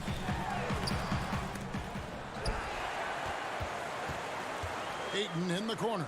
Second chance shot. Good on the jump shot. I love the confidence. Ayton knows he must continue to hone his jumper, especially shooting it off the catch. And every season, the Thunder continue to be one of the more dominating teams on the glass. Just wonder how much Steven Adams has been the catalyst for that kind of mentality. We know that offensively he's always in there to grab rebounds, but it's part of what they know is important in any possession is collecting the ball. Oklahoma City shooting their first free throws of this game. Brent, at this point, perennial contenders sometimes coast through the final games of the regular season. Any danger that they can't hit that right button or flip the switch and get back into gear? When you hear analysts say that the playoffs are all about matchups, they are exactly right. You and I talked about this, Kevin, several years ago about going into the playoffs. Teams don't have to be hot. You don't have to be 10-2 in the last 12 games for your playoffs, because all of a sudden, if you're matched up against a team that's owned you all year long, your chances of winning that series are very, very slim. So it becomes just let's get in and let's find out who we're playing, and then we'll get to work. Here's Paul after Mikal Bridges' bucket. Nice open look, but it's no good. Well, even though he misses that one, the defense has got to talk about that, Kevin. That's a bad miscue, and you can't give up looks like that all game long. That's the kind of passing you want there. Work the ball around, keep it moving, try to get an assist on every bucket. And it's the Thunder with the ball after Mikal Bridges' bucket. Drive by Adams. He can't get it to go. Good D by Johnson. Suns have gone 3 of 5 shooting the ball so far. Rubio outside. Here's Bridges. His last outing, he had 8 points. Here's Ayton. Shooting foul as the whistle blows. He'll shoot 2 free throws.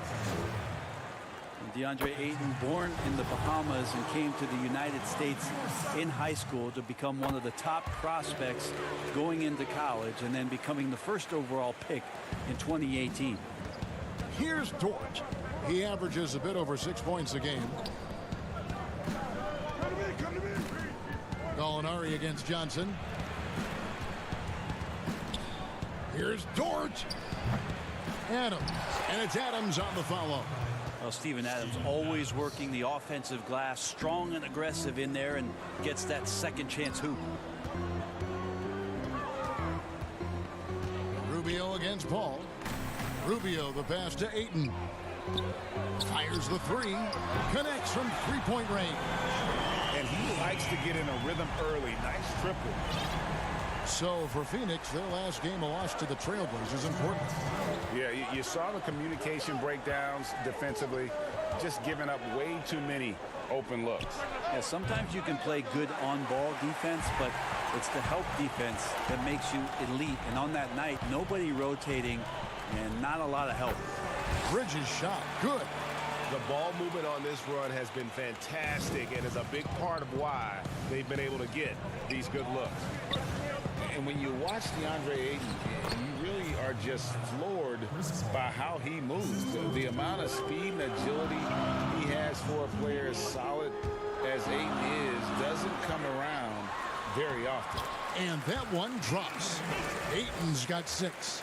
Yeah, Ayton just swallowing up the defender there and then completes the play. Back to Paul. Shoots over Rubio. Pulled the shot a little left, but the bounce goes his way. And those physical attributes of Ayton are so imposing. Greg, who does he remind you of? I mean, for current players, you see a bit of Embiid and how they both move so fluidly for 7-footers. From the past, I see a bit of David Robinson in his game. Yep, that one goes in there. And a nice job here early of establishing an inside presence.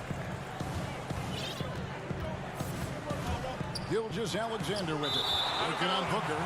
He has the size to get up quickly. Ayton with the throwback. The Suns making a change here. Sharge is checked in. And a switcher also for Oklahoma City. Noel's checked in. And he gets the whistle for the 3-second call. And a new group getting ready for Oklahoma City. Mike Muscala is checked in for Adams. Terrence Ferguson comes in for Gallinari. Diallo, he's checked in for Shai Gilgeous-Alexander. And Dennis Schroeder subbed in for Paul. Here's Sharge. Up again. Controls the rebound and puts it back up and in. You know we talk about it all the time, guys. Those second chance buckets, always the result of that extra effort. The drive by Schroeder. It's deflected, and it's going to be out of bounds. The Thunder will retain possession.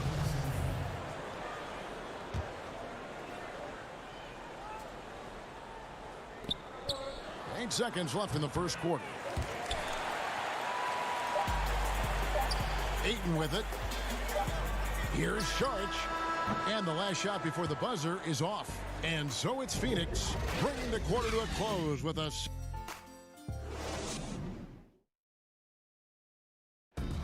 Chris Paul, an elite defensive player, a student.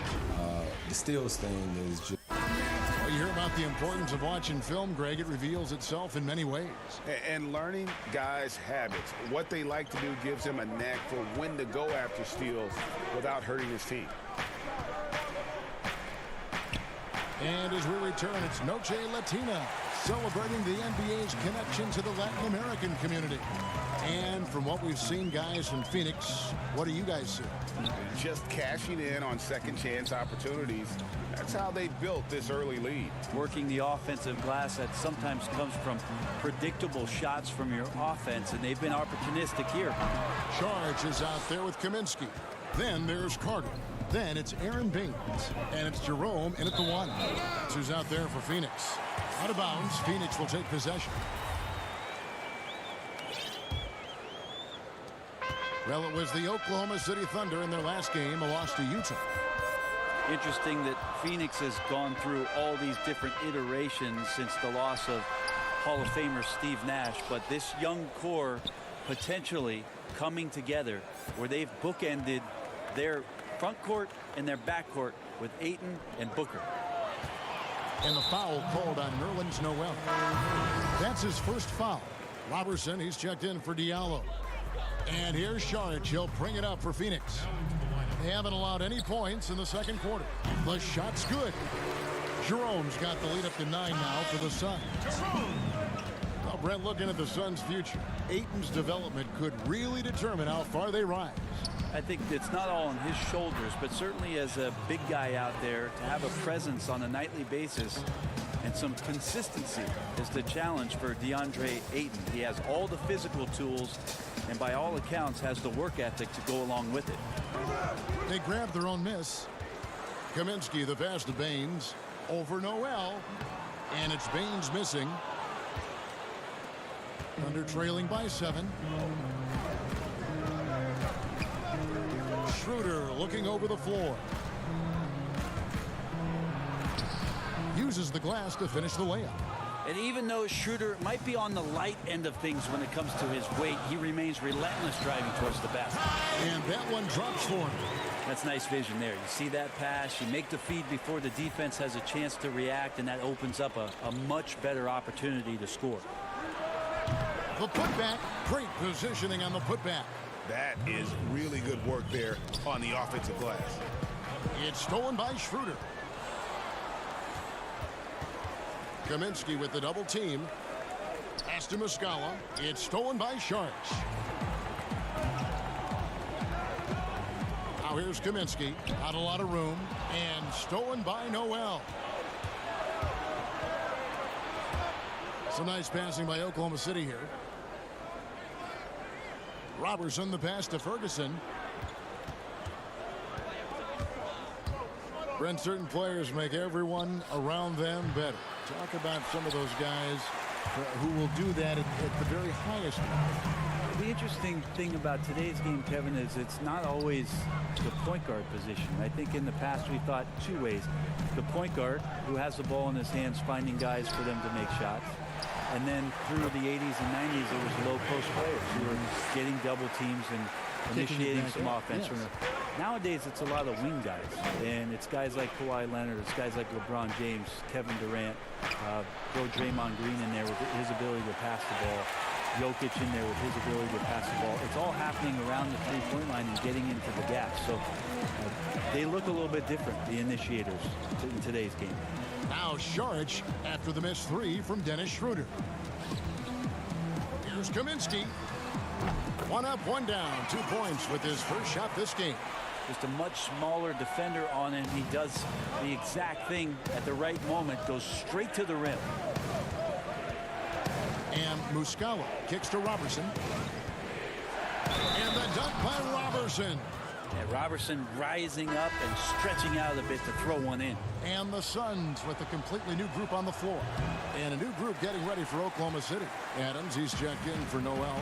Molinari comes in for Muscala. Diallo, he's checked in for Terrence Ferguson. And it's Paul in for Dennis Schroeder. The assist totals, Kevin, just continue to grow. They're way ahead in that category. Ball movement has been flawless. Now here's Paul. He's coming off a 28-point game against Utah. Well, what helps that out a lot is he got to the free throw line, which was a real game changer. It slowed down the opposition's momentum and made them play to his team style. And the call, and it looks like, yep, it's a coach's challenge on the personal foul. That triggers a replay review by the official. And I think when it comes to some of the more difficult calls to make, personal fouls can be tough. The action is so fast that it's really tough to catch everything in real time. The wonders of technology, Greg. We've seen replay reviews so effectively, and involving the coaches by being able now to challenge like this is something a lot of people have been hoping for. And the announcement on the review is that the foul was called in error. So they have determined, Greg, to overrule the original call. And guys, this is what it's all about, getting the call right. And I think in this case, the video review showed that while it was a tough call to make on the floor, they got it right with the review. And the slam dunk by Johnson. Oh, and the lead gets bigger on a ridiculous offensive sequence. That dunk alone would have been spectacular. Never mind it coming at the end of an alley-oop. And so it's Phoenix holding on to an 11-point cushion as we get ready to... It's the 2K Sports Halftime Show. Welcome back to 2. Out in front at the half is Phoenix. They lead by 11. And over to Shaq.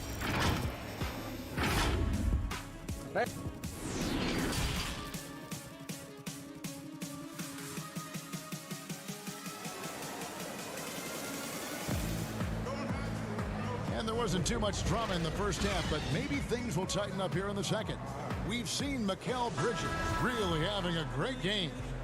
Yeah, it's been a great performance from him, really staying focused on quality shots. Yeah, this is showing that they're not going to play at anybody else's pace but their own. So for Oklahoma City right now, Gallinari and Adams, the combo out front. Gilgeous-Alexander out there with Paul, and it's Dort in at the 3, the small forward. 4 on the clock. Gilgeous-Alexander, good. Gilgeous-Alexander's got 6. Gilgeous-Alexander, a unique frame at his size and an intriguing scorer. Here's Rubio. Offline with his 3. Thunder trailing by 9. Paul outside, lets it fly, and it's Ayton with the rebound. And hard work on the glass. Once again, guys, they put a lot of effort and focus on the backboard. Look at all the coaching changes that the Suns have had through the years, and some of these young players have heard a lot of voices. 7 in the last 8 years, and the team's performance has shown that kind of inconsistency with up and down seasons. And he's good on the 3 ball. He's got 9. More and more promise here as a jump shooter, as Gilgeous-Alexander has a solid 3-point shot. And it goes out of bounds. That one off Rubio. And a quick look at how the Oklahoma City Thunder's schedule is shaping up. On Friday, they'll take on Karl-Anthony Towns and the Minnesota Timberwolves. Then on Sunday, they'll go up against Bradley Beal and the Washington Wizards. And for that game against the Hawks, that's going to be one where it would take a lot of errors and maybe a cold shooting night for things to go wrong. They just have that much of an advantage over that team. Here's Booker following the basket by Chris Paul. Booker the pass to Bridges. Off target from outside. And all the system changes have really affected the Suns scouting department. Really difficult to fill out a roster when you've got coaching changes and philosophies that come about, and some guys simply just don't fit. So maybe they settle in here, find the right guys to do the right things, and get themselves back into the playoffs. Suns leading by 5. Johnson finds Booker. Here's Ayton. Good. And a nice assist from Booker. And that's now 10 points for DeAndre Ayton. This looks like he's got more feel tonight, like he's really got a good grip on that ball as he's letting it go. And Ricky Rubio gets the whistle that time. That's his first foul. Some changes for Phoenix. Aaron Baines comes in for Ayton. And Dario Saric subbed in for Johnson. Nerlens Noel checks in for the Thunder. That one falls. And of the last 6 baskets, 5 have come on the interior. This is just smash-mouth physical basketball, guys. Now, here's Bridges. 11 points in the game. Pass to Saric. Puts it up from 15. Connects. The jumper drops. And the Suns lead by 7. Well, you like guys who can work that in-between area, really keeps the defense honest. Oh, man, that is just easy for him out there. At his size, with that kind of touch, that is money.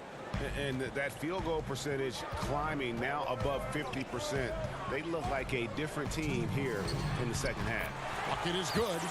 Baines has got 6 points. That's their 3rd straight make off an assist. Al Paul, 10 points for him. A little under 2.5 minutes off the clock now here in the 3rd. Back to Gilgeous-Alexander. Paul against Rubio. Paul goes in, makes that one his 6th of the night, shooting a very healthy 6 for 9. And defensively, they are on their heels every time the ball comes inside. Here's Saric, an easy 2 points on the layup. Saric has got 4 points in the quarter. Yeah, the chemistry has been terrific. Really impressed with their offensive execution. That's going to be over and back. Not watching for the line that time. Let's take a look at some numbers for Rubio. The last 10 or so games, he has been remarkable. 1st in assists, 3rd in steals. And how about his top 10 ranking and free throw percentage? A knockdown shooter, ultra reliable from the line. And we're talking about the ultimate competitor here. Leading the league in assists, maximizing every possession. He just tears apart a defense. Fantastic ball movement. They're picking them apart with their passing.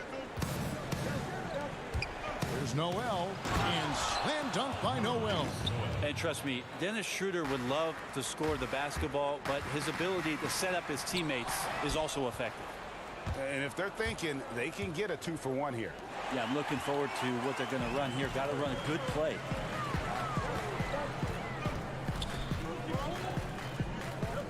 And Baines kicks to Šarić. And he gets the whistle. 2 free throws coming up. And the toughness Šarić provides is an important component. A physical, strong forward who does whatever is asked of him. Makes it pretty tough on the defense. Who you going to pick to send to the free throw line? And he's hitting the free throws right now. Form looks good. 23 seconds left in the third quarter of the game. Ferguson for 3. And no good that time. A good job by him on the glass here tonight. +8 in that department. Booker looking around. Passes to Carter. Over Muscala. And he got that one up in time, but doesn't go in. Shots continuing to fall as we conclude the... Let's take a listen to a recent huddle from Coach Billy Donovan. We got to now start to anchor down the...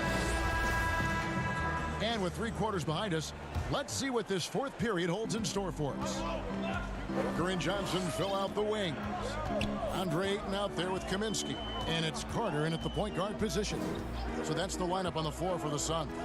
Booker with no one around, but they recover it. With the putback, he hangs in there and cashes in on the second chance points. Love the determination he showed there, getting himself into good position under the glass. With the presence of mind to know just where the rebound was going to come down. Well timed. And Schroeder did not even have to think twice about that shot. This young man simply devours these chances inside. The shot from 20 feet away. That one doesn't drop. And the Thunder going the other way now. And thus far, they've managed to overcome an off game from him offensively. Here's Muscala. Beautiful dish, and the layup goes down. Muscala's got his first basket. And you can sense the urgency from them now. They were flat in that first half, but they've come out here in the second and been much more aggressive offensively. Got to respect the level of concentration from Devin Booker on that shot. Even when he gets bodied up a little bit, the balance stays there. Some changes for Phoenix. Bridges, he's checked in for Kaminsky. And Ricky Rubio subbed in for Carter. A few possessions into the fourth quarter, just over a minute played. In the corner, it's Diallo. Back to Muscala. Here's Noel. And he gets it to go, hitting off the back of the rim. If you came to watch a scoring battle, you're in the right place. Yeah, both of these teams locked in on the offensive end. Going to be a high-scoring affair tonight. Now, here's Bridges. Rubio in the corner. And he lays it straight in. And the Suns lead by 9. That kind of looks like a predictable shot, one that they want. The defense has to prevent the ball from getting into that sweet spot. Diallo kicks to Muscala.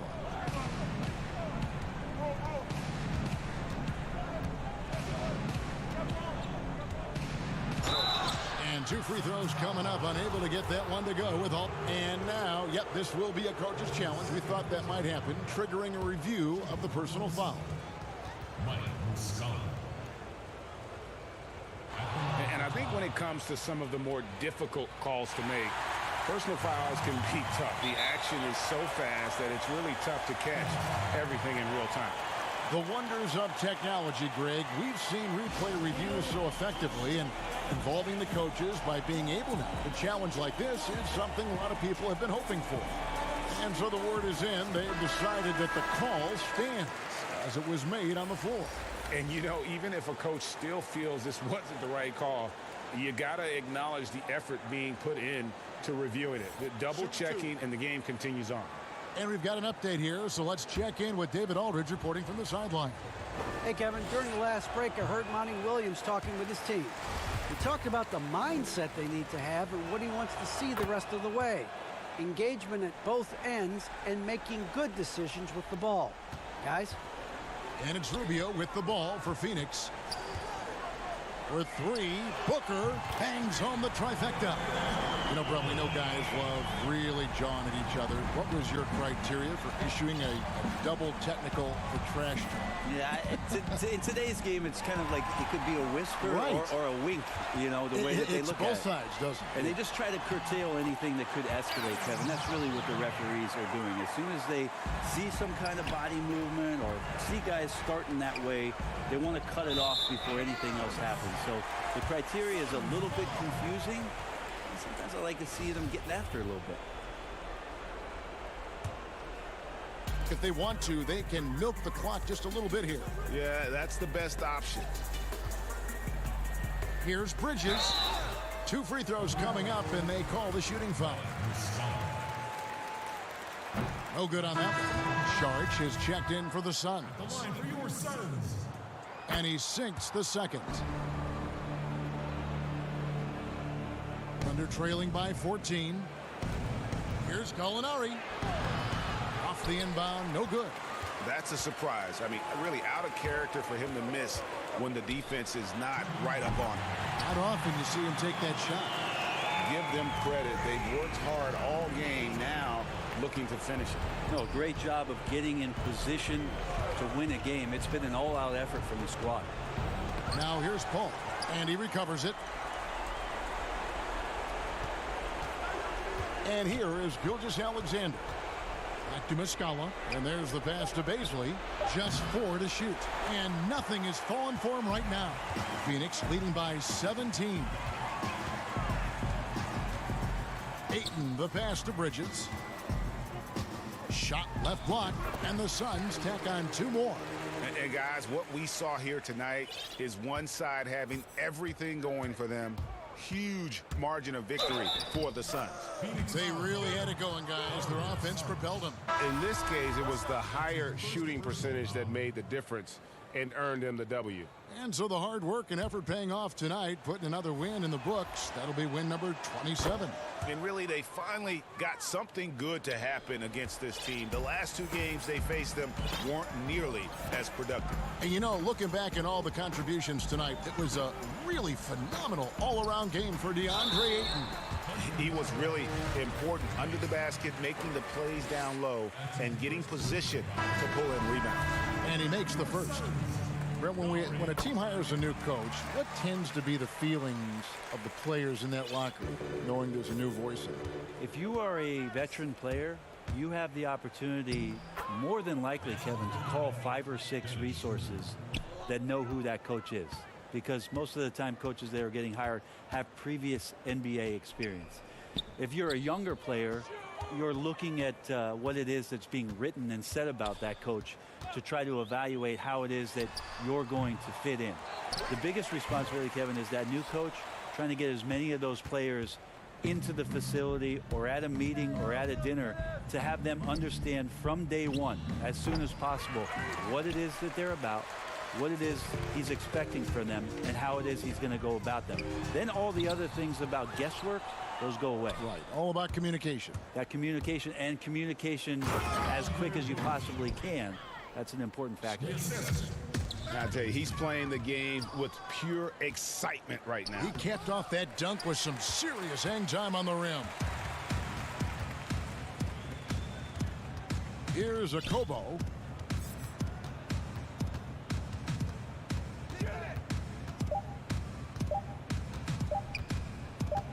Tries it from the top of the key, off on that one. And so it's Phoenix easily grabbing this one. Some good moments throughout this one, but they have the clear advantage down the stretch. Yeah, I mean, I love the way they executed on both ends of the floor.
unprecedented improvements. Shooting, puck pickups, upper and lower body fluidity, and goaltending.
Unprecedented improvements. Shooting, puck pickups, upper and lower body fluidity, and goaltending.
Beautiful day.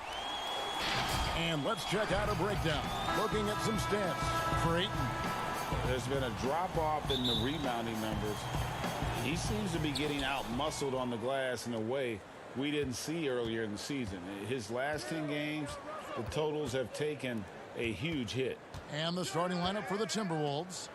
We've got Russell, also Malik Beasley out there. And it's Okogie in at the 3, the small forward. And for Phoenix, Rubio and Booker, they're the backcourt. Bridges out there with Johnson. And it's Ayton in at the 5 spot. Inching our way toward the end of the season here in the NBA, Doris. And just how much fatigue after all these games and all these months and practices and travel, how much fatigue are these players feeling, you think, right now? Well, I think NBA players like to tell us, come March, come April, everybody has bumps and bruises. No one is 100%. What you're hoping to do as an NBA organization is manage the rest that you can possibly give to your guys down the stretch of the season. Because the healthier you are going into the postseason, the better off you're going to be. Rubio with a wide open look. Nice form on the 20-footer. Well, DeAndre Ayton is a team-first guy, and boy, does he set up the open man. Shots good by Hernan Gomez. Just setting the tone with an aggressive move to the rack. And where's the help defensively? To me, Greg, that's a complete lack of communication on that side of the ball. These guys need to be talking to each other. Now Johnson. A look at his stats. He averages a bit over 8 points a game. Count that bucket. Wow, able to survey over the top of defenses as well as squeeze into tight quarters. Rubio is the consummate playmaker. Okogie misses. The Suns have gotten their first 3 shots to go in for him to start off this game. Can't cash in from close range. That's not the type of opportunity he fails to convert very often. Gets the 3-pointer to fall. Okogie's gone 1 of 2 from 3-point land. Rubio the pass to Booker. Trying to get open is Johnson.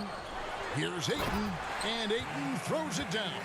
Well, we're talking about a big-time rebounder. DeAndre Ayton's timing, excellent. Minnesota's gone 1 of 2 from long range in the first quarter. And an intentional foul right there. Really no idea why you're fouling in a situation like that. You know, maybe there's some bad blood between those two. Bridges with the steal. Really poor pass there, guys. And the D did a great job capitalizing off the mistake. Booker the pass to Ayton. Excellent D there from Beasley. Looking at the last game for the Minnesota Timberwolves, it was a loss to the Rockets in Houston. You think about the Timberwolves, the one thing that seems elusive for this organization has been consistency. They have had the talent. They've had good coaching. The problem is they haven't yet put those 2 areas together. Timberwolves trail. Fast break, Minnesota, and the dunk by Towns. Oh, the defense has got to do more than that. Karl Anthony Towns embarrassing them. And Ayton throws it down. Oh, Kevin, not a Petty, not a Manny, but a facial. Oh, a bounce to the ounce, Greg? Yeah, showing off the bunnies.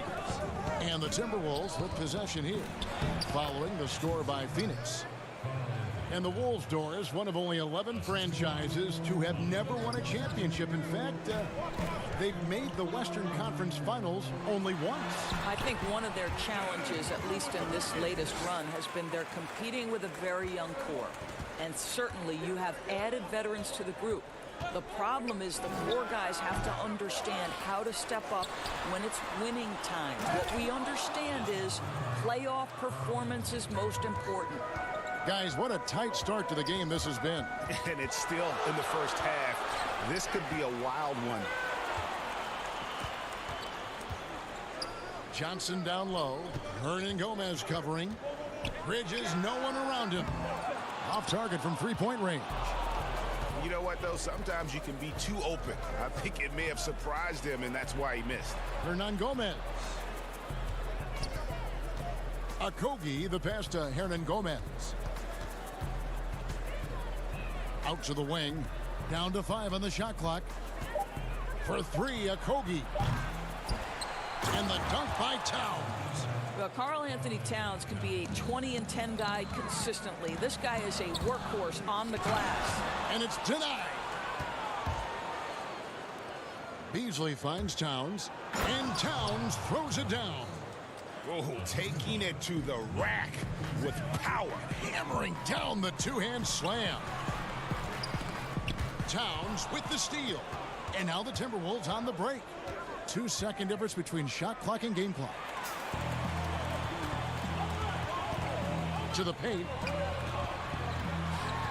And oh boy, a lot of contact there, but and here we go with the coach's challenge. Not surprised in a competitive game like this.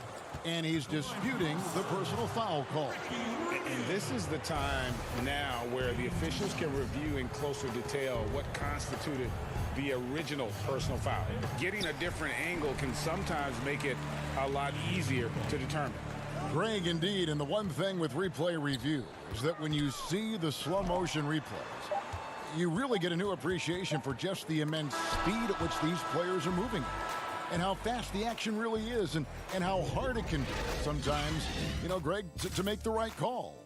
It's been all about Karl Anthony Towns for Minnesota. That quarter had to take a lot out of him. He racked up 12 points. And don't go away.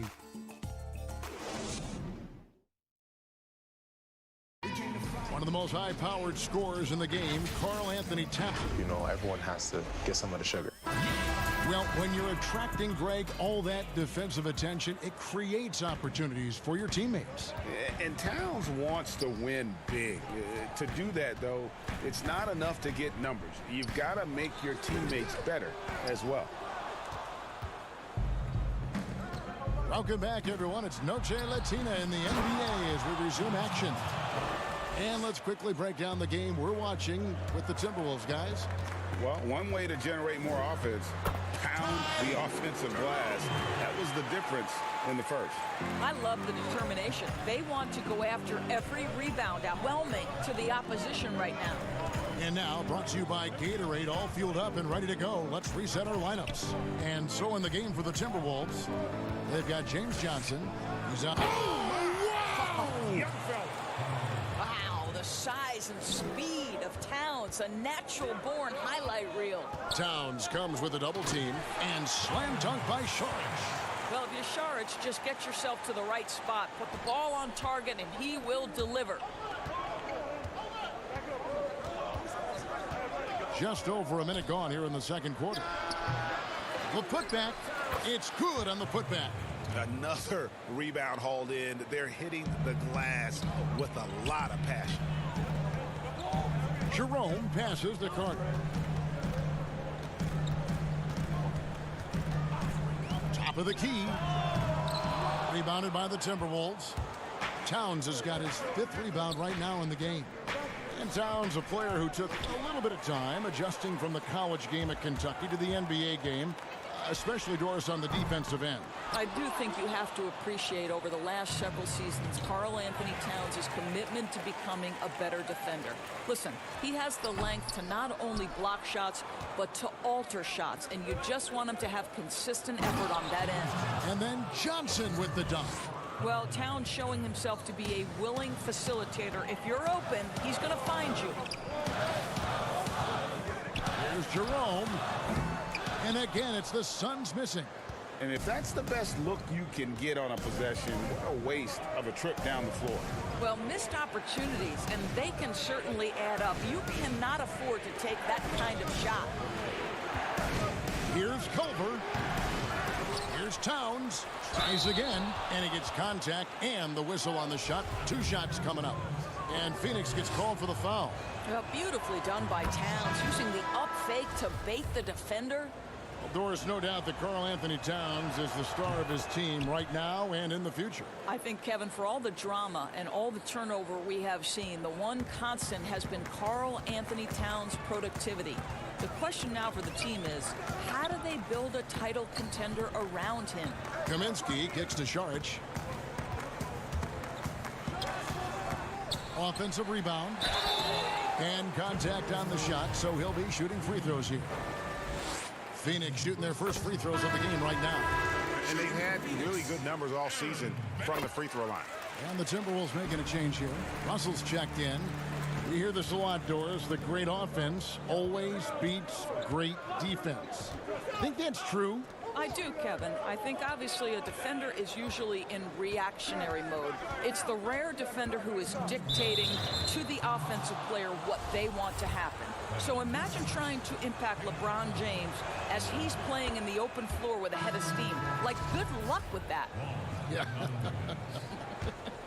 And he shows the focus there, nails the technical. Juan Hernangomez, he's checked in for Culver. To me, if you're the defense, you live with that one. D'Angelo Russell demanding respect on the deep ball. And D'Angelo Russell picks up the foul. That's foul number 2 for him. Okogie's checked in for the Timberwolves. Pass to Bridges. And a little under 3.5 minutes elapsed in this second quarter of play. And there's the whistle. Illegal screen. Let's take a look at Ricky Rubio. Some stats on him. He's been dominant over the last month. First in assists, third in steals, and tremendous confidence and consistency at the foul line. He ranks among the top 15 in free throw percentage. And we're talking about the ultimate competitor here. Leading the league in assists, maximizing every possession. He just tears apart a defense. Booker with it. He's picked up by Russell. Bridges inside the three-point line. And again, it's the Suns missing. Timberwolves leading by 13. Here's Hernangomez. Good, and it's Russell picking up the assist. Hernangomez has got his second basket of the night. When Russell gets his teammates involved, it makes this entire team better, and it'll make him more effective at the point position. Passes it to Baines. Over Reed. And it's Baines missing. Well, he's a quality mid-range shooter, but he can't get that one to go. Okogie, and it's good for 2. Okogie's got 5 now. They're finding lanes to the hoop now with consistency. 5 buckets in a row from the paint. Here's Baines to stop the run. And a missed layup. And all you got to do is look at the rebounding margin as to why they hold the lead. Well, they've absolutely dominated that category in this one, and it's reflected in the score. Here's Layman. Phoenix grabs the miss.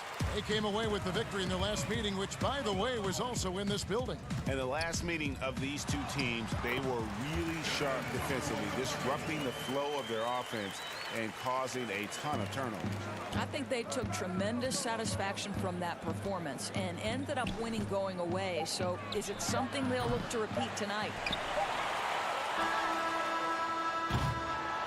That'll do it for the first half. Timberwolves ahead, up by 15. And now let's catch up with David Aldridge, who's standing by from the sideline. All right, Dave. Thanks, David. And we'll be back shortly following halftime to get the third quarter underway. The 2K Sports Halftime Show. Hey, everybody. Good to see you back here on our halftime show. The first half was all about Karl Anthony Towns. He had 18 points, 8 rebounds, and 1 steal after a subpar performance. And that'll do it for us. The third quarter about to begin.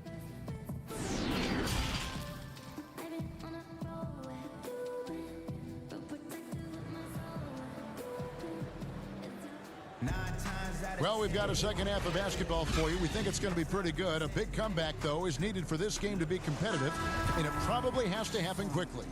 And what can you say? Towns, an impressive effort here. And those extra chances mean so much. And he has shaped the game with the way he's been pulling down those offensive boards. Really putting his handprint on this game. You love the hustle. You love the work ethic he has had on display. Rubio and Booker, they're the backcourt. Johnson is out there with Bridges, and it's Ayton in at the 5. That's the 5 to begin the second half for Monty Williams. Towns against Ayton. And here's Beasley. Still getting warmed up offensively. No scoring yet from him. Stolen by Rubio. Beasley against Bridges. Rubio the pass to Bridges. And here's Booker from the arc. Another 3 for Phoenix. Well, this is the first full year now for Ryan Saunders. Let's remember he was hired by Minnesota full-time after after an interim stint last season. And boy, did the players love playing for him. Here's Beasley. Cans the shot from the wing. Beasley's got his first points of the game. You can't just stop when there's a pick set up. Gotta fight over it as a defender. And Greg, you know exactly what that takes. It takes energy, it takes activity, it takes intensity. And as we know, Doris, Ryan Saunders, the son of the late, great Minnesota legend, Flip Saunders. Well, certainly the family has history with the organization, but in no way did Ryan Saunders get the job due to name only. This guy proved he can get wins from this Minnesota roster last year. For Saunders, he's known as a player development guy, and the ability to handle superstars is part and parcel to the job. Bridges kicks to Rubio. Shot clock at 5. Here's Booker. Trying to get open is Johnson. Count that one. And the Timberwolves lead has been cut down now to just 7 on the bucket from Booker. I'll tell you, they're right in this. We'll see if they can maintain momentum. Probably the most important thing is they regrouped. They worked out some of their frustrations, and now they're starting to have some fun. They double him with Russell. Booker outside. It's rebounded by Towns. The edge on the glass is the difference. It's allowed them to build this lead. Hernangomez kicks to Russell.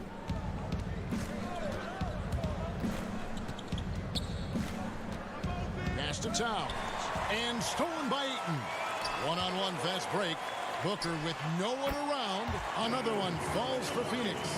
And they're showing much more focus here in the second half. More effort as well. And their offense starting to show signs of life. Suns trail by 8. To the inside. And he drops in the layup off the glass. Booker's got 9 points here in the second half. And it just seems that every pass they make is leading to a score. Just great ball movement.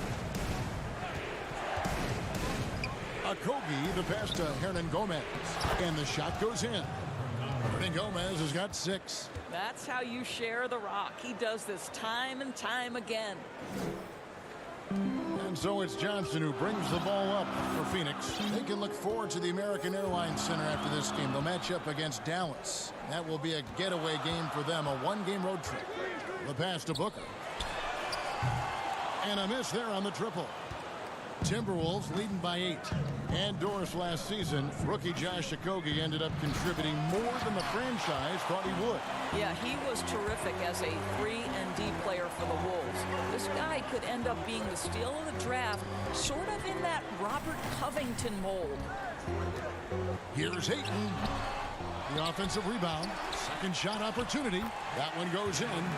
6 points for him. Well, that's a determined scorer right there. DeAndre Ayton showing a little toughness on the interior finish. And Ricky Rubio gets the whistle that time. That'll be his second foul of the game. And the Suns with a completely new group on the floor.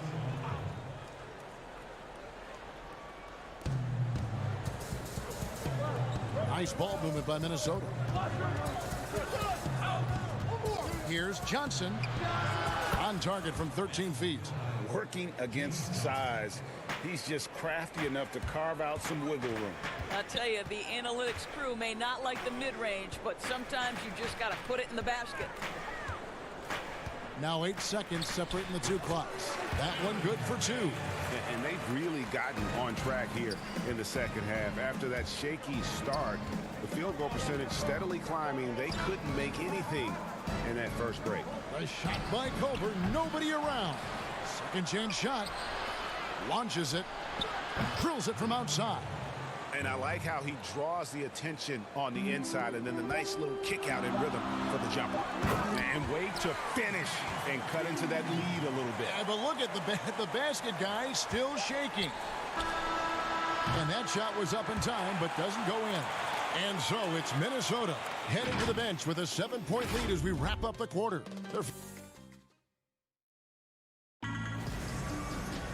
And this is it. Glad to have you along for this 4th and final quarter.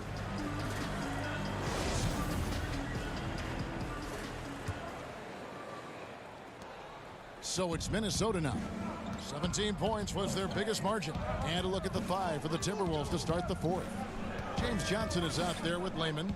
Then it's Culver, and it's Reed in at the 5, roaming the paint. A second chance effort, and that's 2 points on the layup. Reed's got the 4th quarter going with the first basket of the period here for Minnesota. Jerome makes it off the glass. You have to have the vision to find the open man. Beautiful pass. Now, here's Culver. Tight defense on him. Pass to Reed.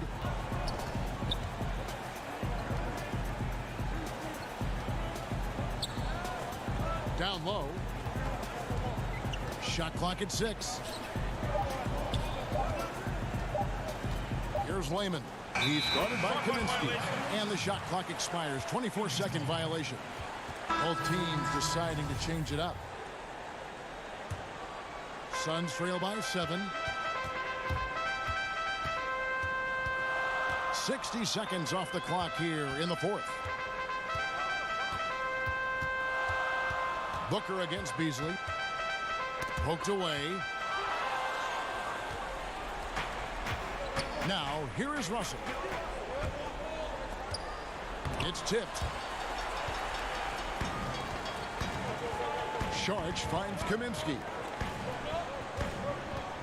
Charge with the bounce pass. Passes it to Bridges. Connects in the foul line jumper. And since halftime, this has become an intense ball game. They are getting after it hard. It has become a real battle out there. Beasley right side. And yes, it's good. And the Timberwolves lead by 7. There's no quitting this guy. He just gives you great effort, and he continues to give you great production. For 3, Booker. Basket number 8 is all good. He's attempted 12 shots. Their three-point percentage has taken a big leap here in this second half. Beasley, the pass to Johnson. Back to Beasley. Bridges with the board. Bridges has got 6 rebounds in the game. And they get the rebound, but guys, that's been the issue throughout the game. Going for that shot in that situation is something that isn't going to help the offense. And in a way, by taking that one, he's bailing out the defense. It's just too easy to stop. 6 on the shot clock. Here's Russell. Johnson. He hangs in there and cashes in on the second chance points. You know, we talk about it all the time, guys. Those second chance buckets, always the result of that extra effort. Here's Bridges. The putback controls the rebound and puts it back up and in. What an effort to get the tip in, just wanting it a little bit more. Beasley against Bridges. Beasley kicks to Culver. No good on the triple. There's the call on James Johnson. That is his first foul of the game. So for the Suns, Andre Ayton's checked in for Frank Kaminsky. Johnson comes in for Sharch. And Ricky Rubio subbed in for Culver. Towns, he's checked in for the Timberwolves. Okogie comes in for Culver. Back to Rubio. Looking for Ayton. He gets it in there.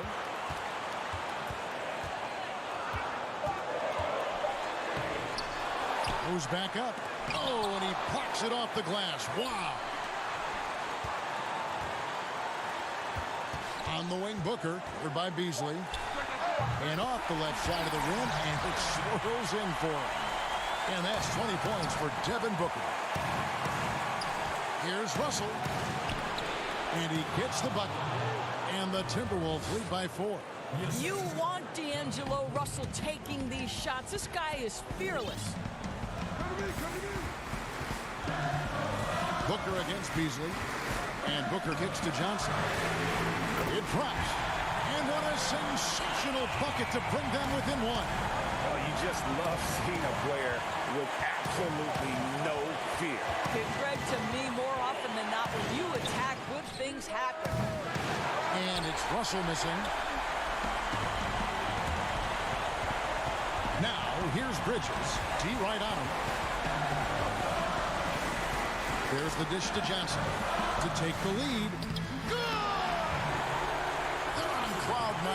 That was a huge lift for this crowd. 3 seconds separate the shot clock and game clock. Russell against Rubio. Money! Well, Russell is just absolutely fearless. He'll be the hero or the GOAT. In that instance, yes, sir, hero. And Booker kicks to Ayton. And they had a foul to give, but you want to use it on the ground. Good on the first, and that ties the game up. And so both free throws good that time. That puts him ahead. You get the sense this guy relishes getting to the free throw line in these tough moments. You talk about clutch, this guy is it. Well, exposing a weakness in the defense, that's just way too easy, guys. And the Suns call time here. They're behind by 1. 7 seconds left in the fourth. And now we've got a moment for our Jordan player of the game, Karl-Anthony Towns. And his percentage from the field tonight seems almost made up.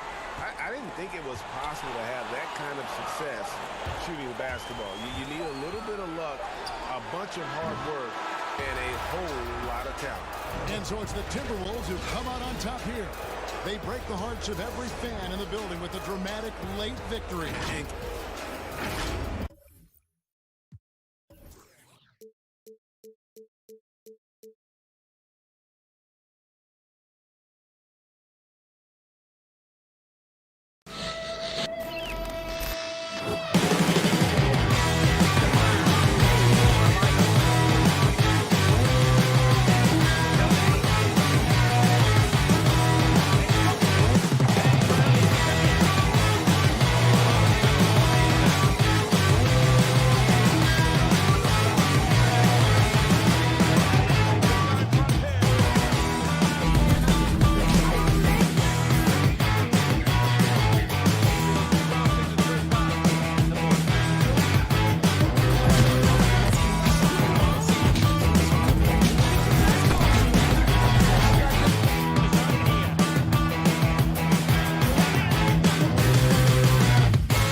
unprecedented improvements to shooting, puck pickups, upper and lower body fluidity, and goaltending.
pivot improvements, shooting, puck pickups, upper and lower body fluidity, and goaltending.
Gameplay in NBA 2K21 for the next generation.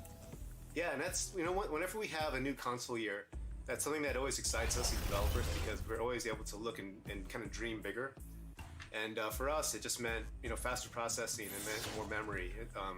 Just the ability to do things that we couldn't do in last generation. And so for us, I think the big next step you're going to see is just immediately when you play the game, it's going to feel. And a glimpse inside the locker room. Players' final few. And as things. Well, you're right, DA. A big lift for their offense. And he defends, too. And checking out Utah's opening lineup. Inside, we have Ingles and Gobert. Conley runs the point with Mitchell flanking him. And it's O'Neal in at the 3 slot. And for the Suns, Rubio and Booker. They're the backcourt. Andre Ayton out there with Johnson. And it's Bridges in at the 3 spot. That's why you never quit battling on the offensive glass. And that's a nice reward for his effort. The flush, perfect. Working hard, beating everyone to the ball. He does this night in and night out. And when you look at Utah, this team, year after year, seems to be more than a sum of its parts. I like that they always look for guys with big-time character, unselfish, low-drama players, and there's a confidence with this group. Count it. Ingles has got his second bucket of the night. This is what you want to do. Attack all areas of the floor. Ingles is a tremendous shooter. Great choice. No good from Booker. And here are the Jazz now. Now Mitchell. And that one falls coming off Conley's feet. Just setting the tone with an aggressive move to the rack. And where's the help defensively? No excuse. You have to be aware. He should be on your radar all the time. And this is where Ayton does the most damage. Inside, feels like he can score on anyone. Attacking the defense with the pass. Don't need to be a hero. The drive by Rubio. Oh, a nice defensive play to disrupt the alley-oop. Here's Mitchell. Throws it down as the official calls the foul. It may be a three-point play. It goes on Devin Booker. That's quality basketball. Turn him over on the defensive end. Ingles, aware, kicks the ball ahead. And the Utah Jazz, not exactly a magnet for big-name free agents, Greg, but for their young star, Donovan Mitchell, it has been a perfect fit. You know, they needed a scorer. He's played big minutes from day one and really thrived in that role. Now here's Booker. 29 points for him last game against the Trailblazers in Portland. This is why you're trying to get him as many touches as possible. He's got the neck. Here's Ingles. Nice ball movement by Utah. Mitchell against Booker. 6 to shoot. This one for 3. Keeps it alive. Great positioning on the putback. Ingles has got 6. Right there, it's who wants the basketball the most, and it's Joe Ingles creating the extra possession. And that one clearly a foul. Gets the whistle, and 2 shots coming up. Well, Smitty, we're coming down the stretch here. Talk about the mental toughness needed to finish a season strong. You know, I think you got to have that. Everybody talk about the game physically, guys making shots. And we all know there's some teams and players, they all do that well. But who's the tough team that can get through the tough times? That's when you see the teams that can get over the hump, and you start to say, I like that team. Sharch has checked in for Phoenix. Jordan Clarkson, he's checked in for Utah. Stolen by O'Neal. Ingles kicks to Conley. The shot's good on the assist by Ingles. They've wasted no time settling into their offense. Clarkson against Booker. Oh, and they get in the way of the alley-oop. Not to be. Good play defensively. Here's Conley. Count the bucket, and he's got a free throw coming up as well. Sneaky athleticism of Conley, able to absorb the hit there and still get the shot. So both teams making some changes here. And his teammates call him old man, say he looks like a 40-year-old farmer. Joe Ingles, Smitty, much more than meets the eye. You know what, Kevin?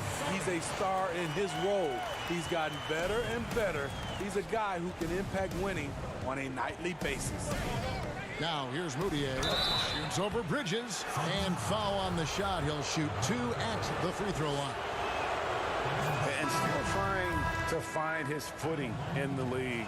Moutier must show improvement in his shooting moving forward. Frank Kaminsky, he's checked in for Bridges. Passes it to Saric. And here in the first quarter, with a little over 3.5 minutes played, Carter down low, defended by Moutier. A nice shot by Carter. Working against size, he's just crafty enough to carve out some wiggle room. And that's tough to do from the mid-range because help can come from anywhere, but he beats everyone to the punch. They should continue to get the ball inside. The defense struggling to contain them.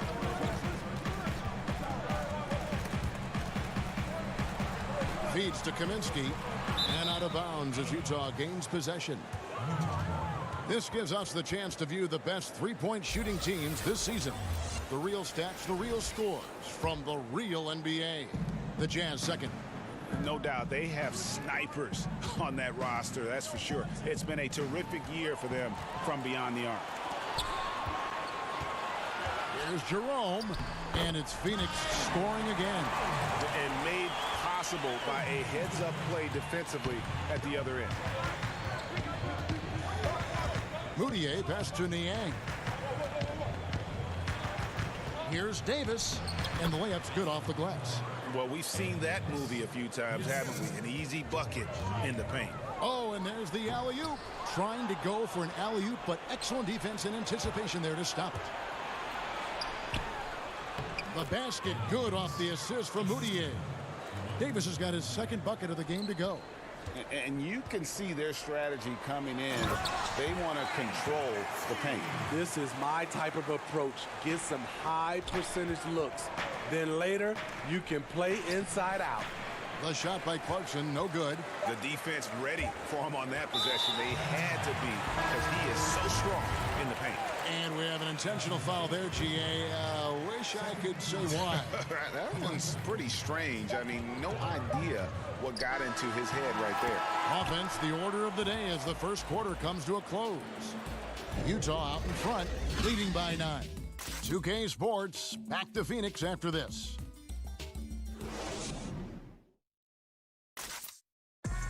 One of the better two-way guards in the NBA, Mike Conley said his... He was one of my favorite players growing up. And you know, Conley, maybe not the size of Peyton, but Greg, he's always taken the challenge defensively. And you can see how much of an influence the glove had on Conley. He plays a lot like him on that end. Welcome back, everyone, to the second quarter of play here on Noche Latina. Vamanos. And the guys, what's your take on Utah so far? Way to set the table. Offensively, they dominated on the interior. They came in looking to attack from the get-go, willing to be physical and setting the tone. On the floor for Utah, getting going here in the second quarter. They've got Donovan Mitchell. He's out there with Emmanuel Mudiay. Davis is out there with Jordan Clarkson. And it's Niang in at the 4 slot. To the middle. Here's Baines. Lays it up and banks it in. Baines has got his first 2 points. And they keep hammering away at him inside, forcing the ball into the paint. Mitchell. And again, it's the Jazz from deep. And for Donovan, the 3 really sets up everything else. When he's hitting it, defenses can't just pack it in the lane. Here's the pass to Jerome. And Baines kicks to Saric. Kaminsky controls the rebound and puts it back up and in. Just in a perfect position to grab that rebound and then get the putback. Davis drives in. It's stolen by Kaminsky. Saric against Clarkson. And with that shot, the Jazz lead is cut down to just 6 points and the bucket from Saric. And how about capitalizing there in close? Saric has the touch to take advantage from just about anywhere. Mitchell pitch to Mudiay. Nice ball movement by Utah. On the wing, Mitchell. 11 points for him in that last game against the Thunder in Oklahoma City. Clock at 2. Trying to get open is Davis. And it's out of bounds. Utah able to retain possession here. Coming out of Louisville, Donovan Mitchell projected as a defender. He's a better ball handler and shot creator than people bargain for. Here's what Utah's going with right now. Rudy Gobert comes in for Davis, and Royce O'Neal subbed in for Clarkson. So for the Suns, Ayton comes in for Aaron Baines, and Mikal Bridges subbed in for Kaminsky. And Utah also making a switch. Joe Ingles, he's checked in for Emmanuel Mudiay. And you know, Smitty, he can play with the ball or off the ball. Utah's offense runs best with the ball in Donovan Mitchell's hands. Yeah, reason why, Kevin, he draws so much defensive attention. Able to score what I love at all 3 levels. That creates open shots for his teammates. Good D by Booker. Can't fault the play call. Even though he couldn't convert, that's a good shot. It's tipped. It's stolen by Gobert. Here's Ingles. Doesn't go that time. Good D by Rubio. Booker with no one around. They grab their own miss. The shot misses. Jazz leading by 8. Ingles passes to Niang. Mitchell looking it over. Pass to Niang. And it's Phoenix with the rebound. They're moving on after the tough loss they took at the hands of the Blazers. And defensively in that one, they needed to come up with big stops to quiet that crowd. And that's obviously easier said than done. Yeah, the other team is feeding off that enthusiasm. You have to try and match that energy. Rubio against Ingles. Back to Mitchell. And Ricky Rubio gets the whistle that time. That is his first foul of the game. The Jazz making a switch here. Conley's checked in. And stolen by Booker. A 3-ball. And with that shot, the Jazz lead is cut down to 3 on the bucket from Rubio. Changing gears, mixing up the pace. This is where Rubio shines. Ingles kicks to O'Neal. Here's Mitchell. Misses off the right iron. Suns have gone 6 of 11 from the floor. Over 50% shooting here in the second quarter. And the basket by Johnson. Crossing up the defense, and that's what you expect from Rubio.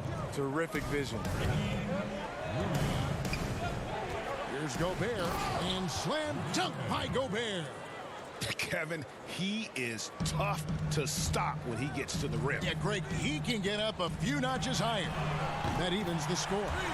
Booker's got 5 points so far. How can you leave this guy that wide open? Please, that's terrible. Johnson with the block. 3-pointer, and it's Rubio. That time on the assist by Booker. Rubio's got a pair of triples in the second out for Phoenix. Definitely got to use the clock here and get the last shot. But you know, this is where your patience is tested. If you shoot too quickly, you give your opponent a chance to close out the quarter. Stolen by O'Neal. So that'll be it for the first half. Fairly even battle underway in this one. Sun. Thanks for the great interview, David. And we'll be back for the third quarter of basketball following. It's the 2K Sports Halftime Show. Hey, everybody. Good to see. For Phoenix, it was a challenging first quarter. They tried to get their legs under them and establish. And that.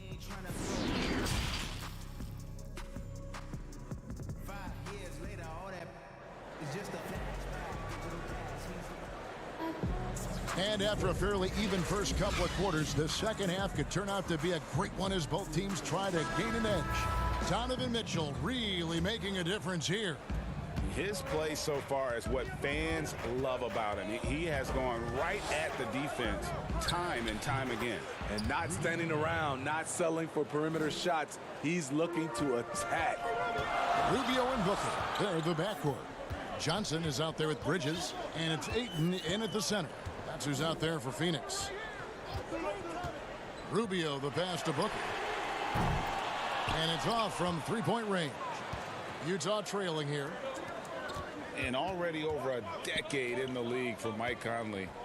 He never got past the numbers game to make the All-Star team in the crowded Western Conference, but make no mistake about it, Conley is star caliber.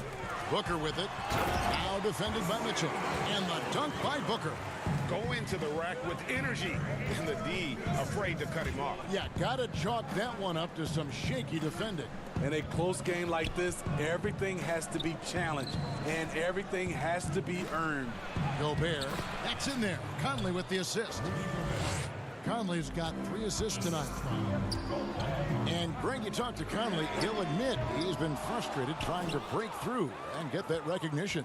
Still, the way he plays the game, not focused on his individual numbers, unselfish, and focused on what the team needs to win. Here's Booker. Banked in off the glass. Booker's got 4 points now in the quarter. His performance today has just been so important. What a luxury to have a guy that's that dependable. Here's O'Neal. It's deflected. Booker outside. A three-pointer, no good. Hasn't been able to dial it in from distance. He has just the 1-3, and that was in the first half. O'Neal dishes to Gobert. The wide open look here for Ingles. It's good on the putback. And the Jazz lead by 2. Playing at his tempo, his pace, he's been dialed in all night. And the whistle blows as the basket counts and a three-point play chance right here on free throw coming up. Beautiful location on the pass as usual. Led his man perfectly. And the Jazz with some changes. George Niang, he's checked in for Royce O'Neal. Clarkson comes in for Mitchell. And Emmanuel Mudiay subbed in for Mike Conley. Some players out there are either loved or hated by the fans. There's no in between, Smitty. But when you take a look at divisive players in the league, who pops into your head? Draymond Green, Russell Westbrook, LeBron James. There's some people who love him, and there's some people that hate him. Sure. Joel Embiid is starting to creep into that conversation. Those are some of the guys some people love him and some people hate him. For Phoenix, they've gone 3 of 6 in the third quarter, 50% from the field. No coverage that time. Jerome's got 7. Guys, we're not through 3 quarters of play, but 6 lead changes already in this one. Yeah, competitive, and I think we all can agree that we thought this would be the type of game that would come down to the end. The game has been very close in a lot of areas, but rebounding has been the one differentiator thus far. It's stolen by Sharks. Pass to Jerome. No good that time, so Utah will take it the other way. Following this one, they get to host the Pelicans. They start a 3-game homestand with that game. Knocked loose. It's stolen by Sharks. And here we go. Sharks, the fast break chance. And that one, good. Johnson's got the lead up to 4 now for Phoenix. 1:30 left in the third. Moutier pass to Gobert. The basket good off the assist from Moutier. That's 12 points for Rudy Gobert. It's really been a tale of 2 halves, guys. A slow start, but this quarter, he has really been the man. This is the shot they wanted to get. Right guy, right spot, wrong result. And there it is for him. Wow, what a pass there. He made that a very easy basket with that setup. And so it's Carter who brings the ball up for Phoenix. Kicks to Johnson. Off the mark there with the 3-point shot. Jazz have gone 7 of 12 from the floor since coming out of the break. And Davis, here we go. And Davis throws it down. Good find, and one of Gobert's advantages as a passer, he can see over everyone's head. My goodness. Save that one. I want to see that again. Me too. Just absolutely beautiful. Moutier pass to Davis. 30 seconds left in the third. And the shot goes in from Rudy Gobert. Talk about making halftime adjustments. You love what they're doing with him now offensively. Good on the shot. Charge has got it all tied up now for Phoenix. That's the kind of aggressive and assertive play they need as we get closer and closer to crunch time. Here's Niang. The rebound by Johnson. Johnson's got 5 rebounds tonight. Here's Jerome. No good off the front iron. Yeah, well, he's going to have some explaining to do on the sideline about why he took that shot. Low percentage chance. If it's not there, give up the rock. Trust your teammates. Third quarter comes to a close, and a battle brings it to a tie. 2K Sports back to Phoenix after this. And now let's go back to a play from earlier as we show you our State Farm assist of the game. And definitely deserving of the prize tonight. How about the read he made here? Looking like a point guard, putting the pass right on the money. Yeah, it's one thing to find the guy. It's another to deliver the ball where he can do something with it. Wonderful play. And it's been a very competitive game so far as we get rolling here in quarter number 4. All right, now a chance to set the floor courtesy of Gatorade. Fourth quarter action, all fueled up and ready to go. So on the floor for Utah. Inside, we have Ingles and Gobert. Clarkson is out there with Conley. And it's O'Neal in at the 3. Ingles kicks to Gobert. The putback, rebounded by Kaminsky. The Suns shooting 59% up to this point. They're working for great shots, and they're hitting them. Here's Bridges. Rebound, Utah. Gobert's got 9 rebounds now tonight. To the left wing. Pass to Clarkson. There's the 3. They get it back. Pretty much all of their buckets coming from inside the paint now. The Suns trailing. On the wing, Booker.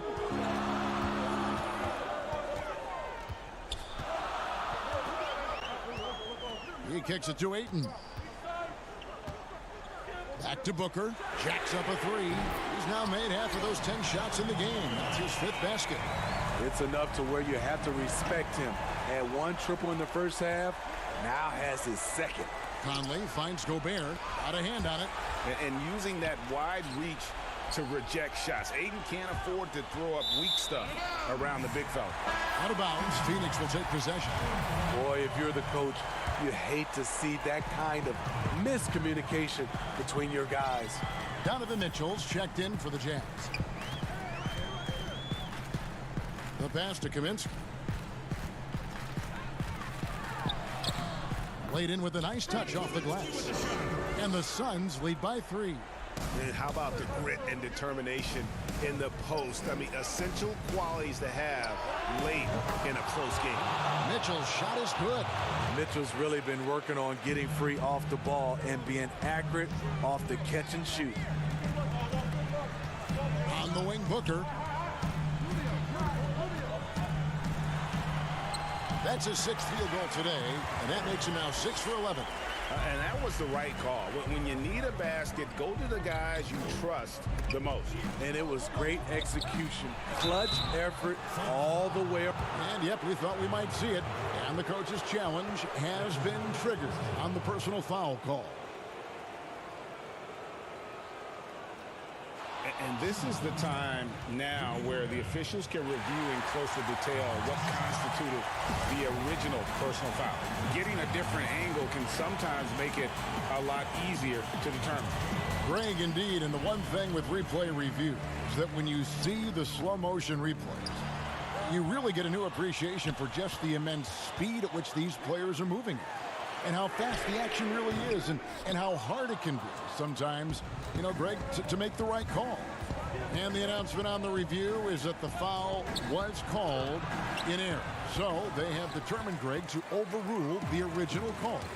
And guys, this is what it's all about, getting the call right. And I think in this case, the video review showed that while it was a tough call to make on the floor, they got it right with the review. Mitchell passes to O'Neal. To the paint. Conley against Rubio. Conley kicks to Gobert.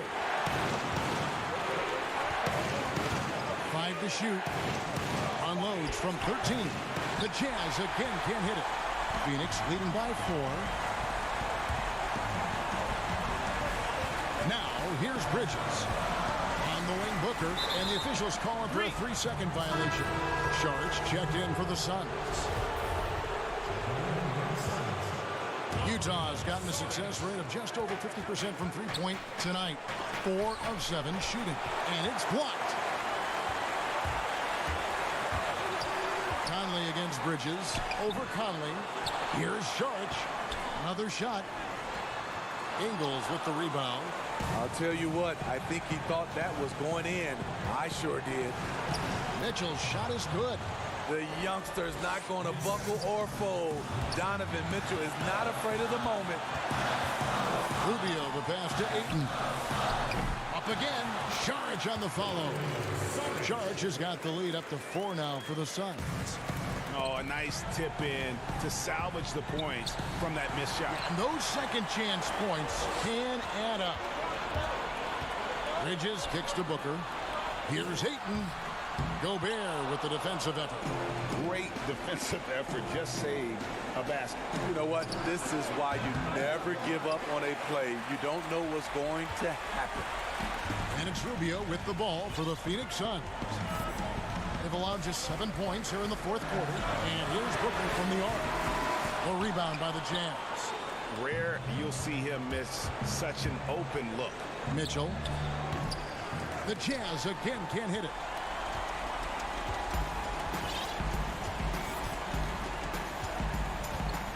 Rubio right side. In the corner, it's Bridges. Here's Ayton. No good. That's good defense by Ingles. Improved focus at that end. Using his length to have a presence on the ball and off the... David, thank you as always. And that'll do it, folks. For David...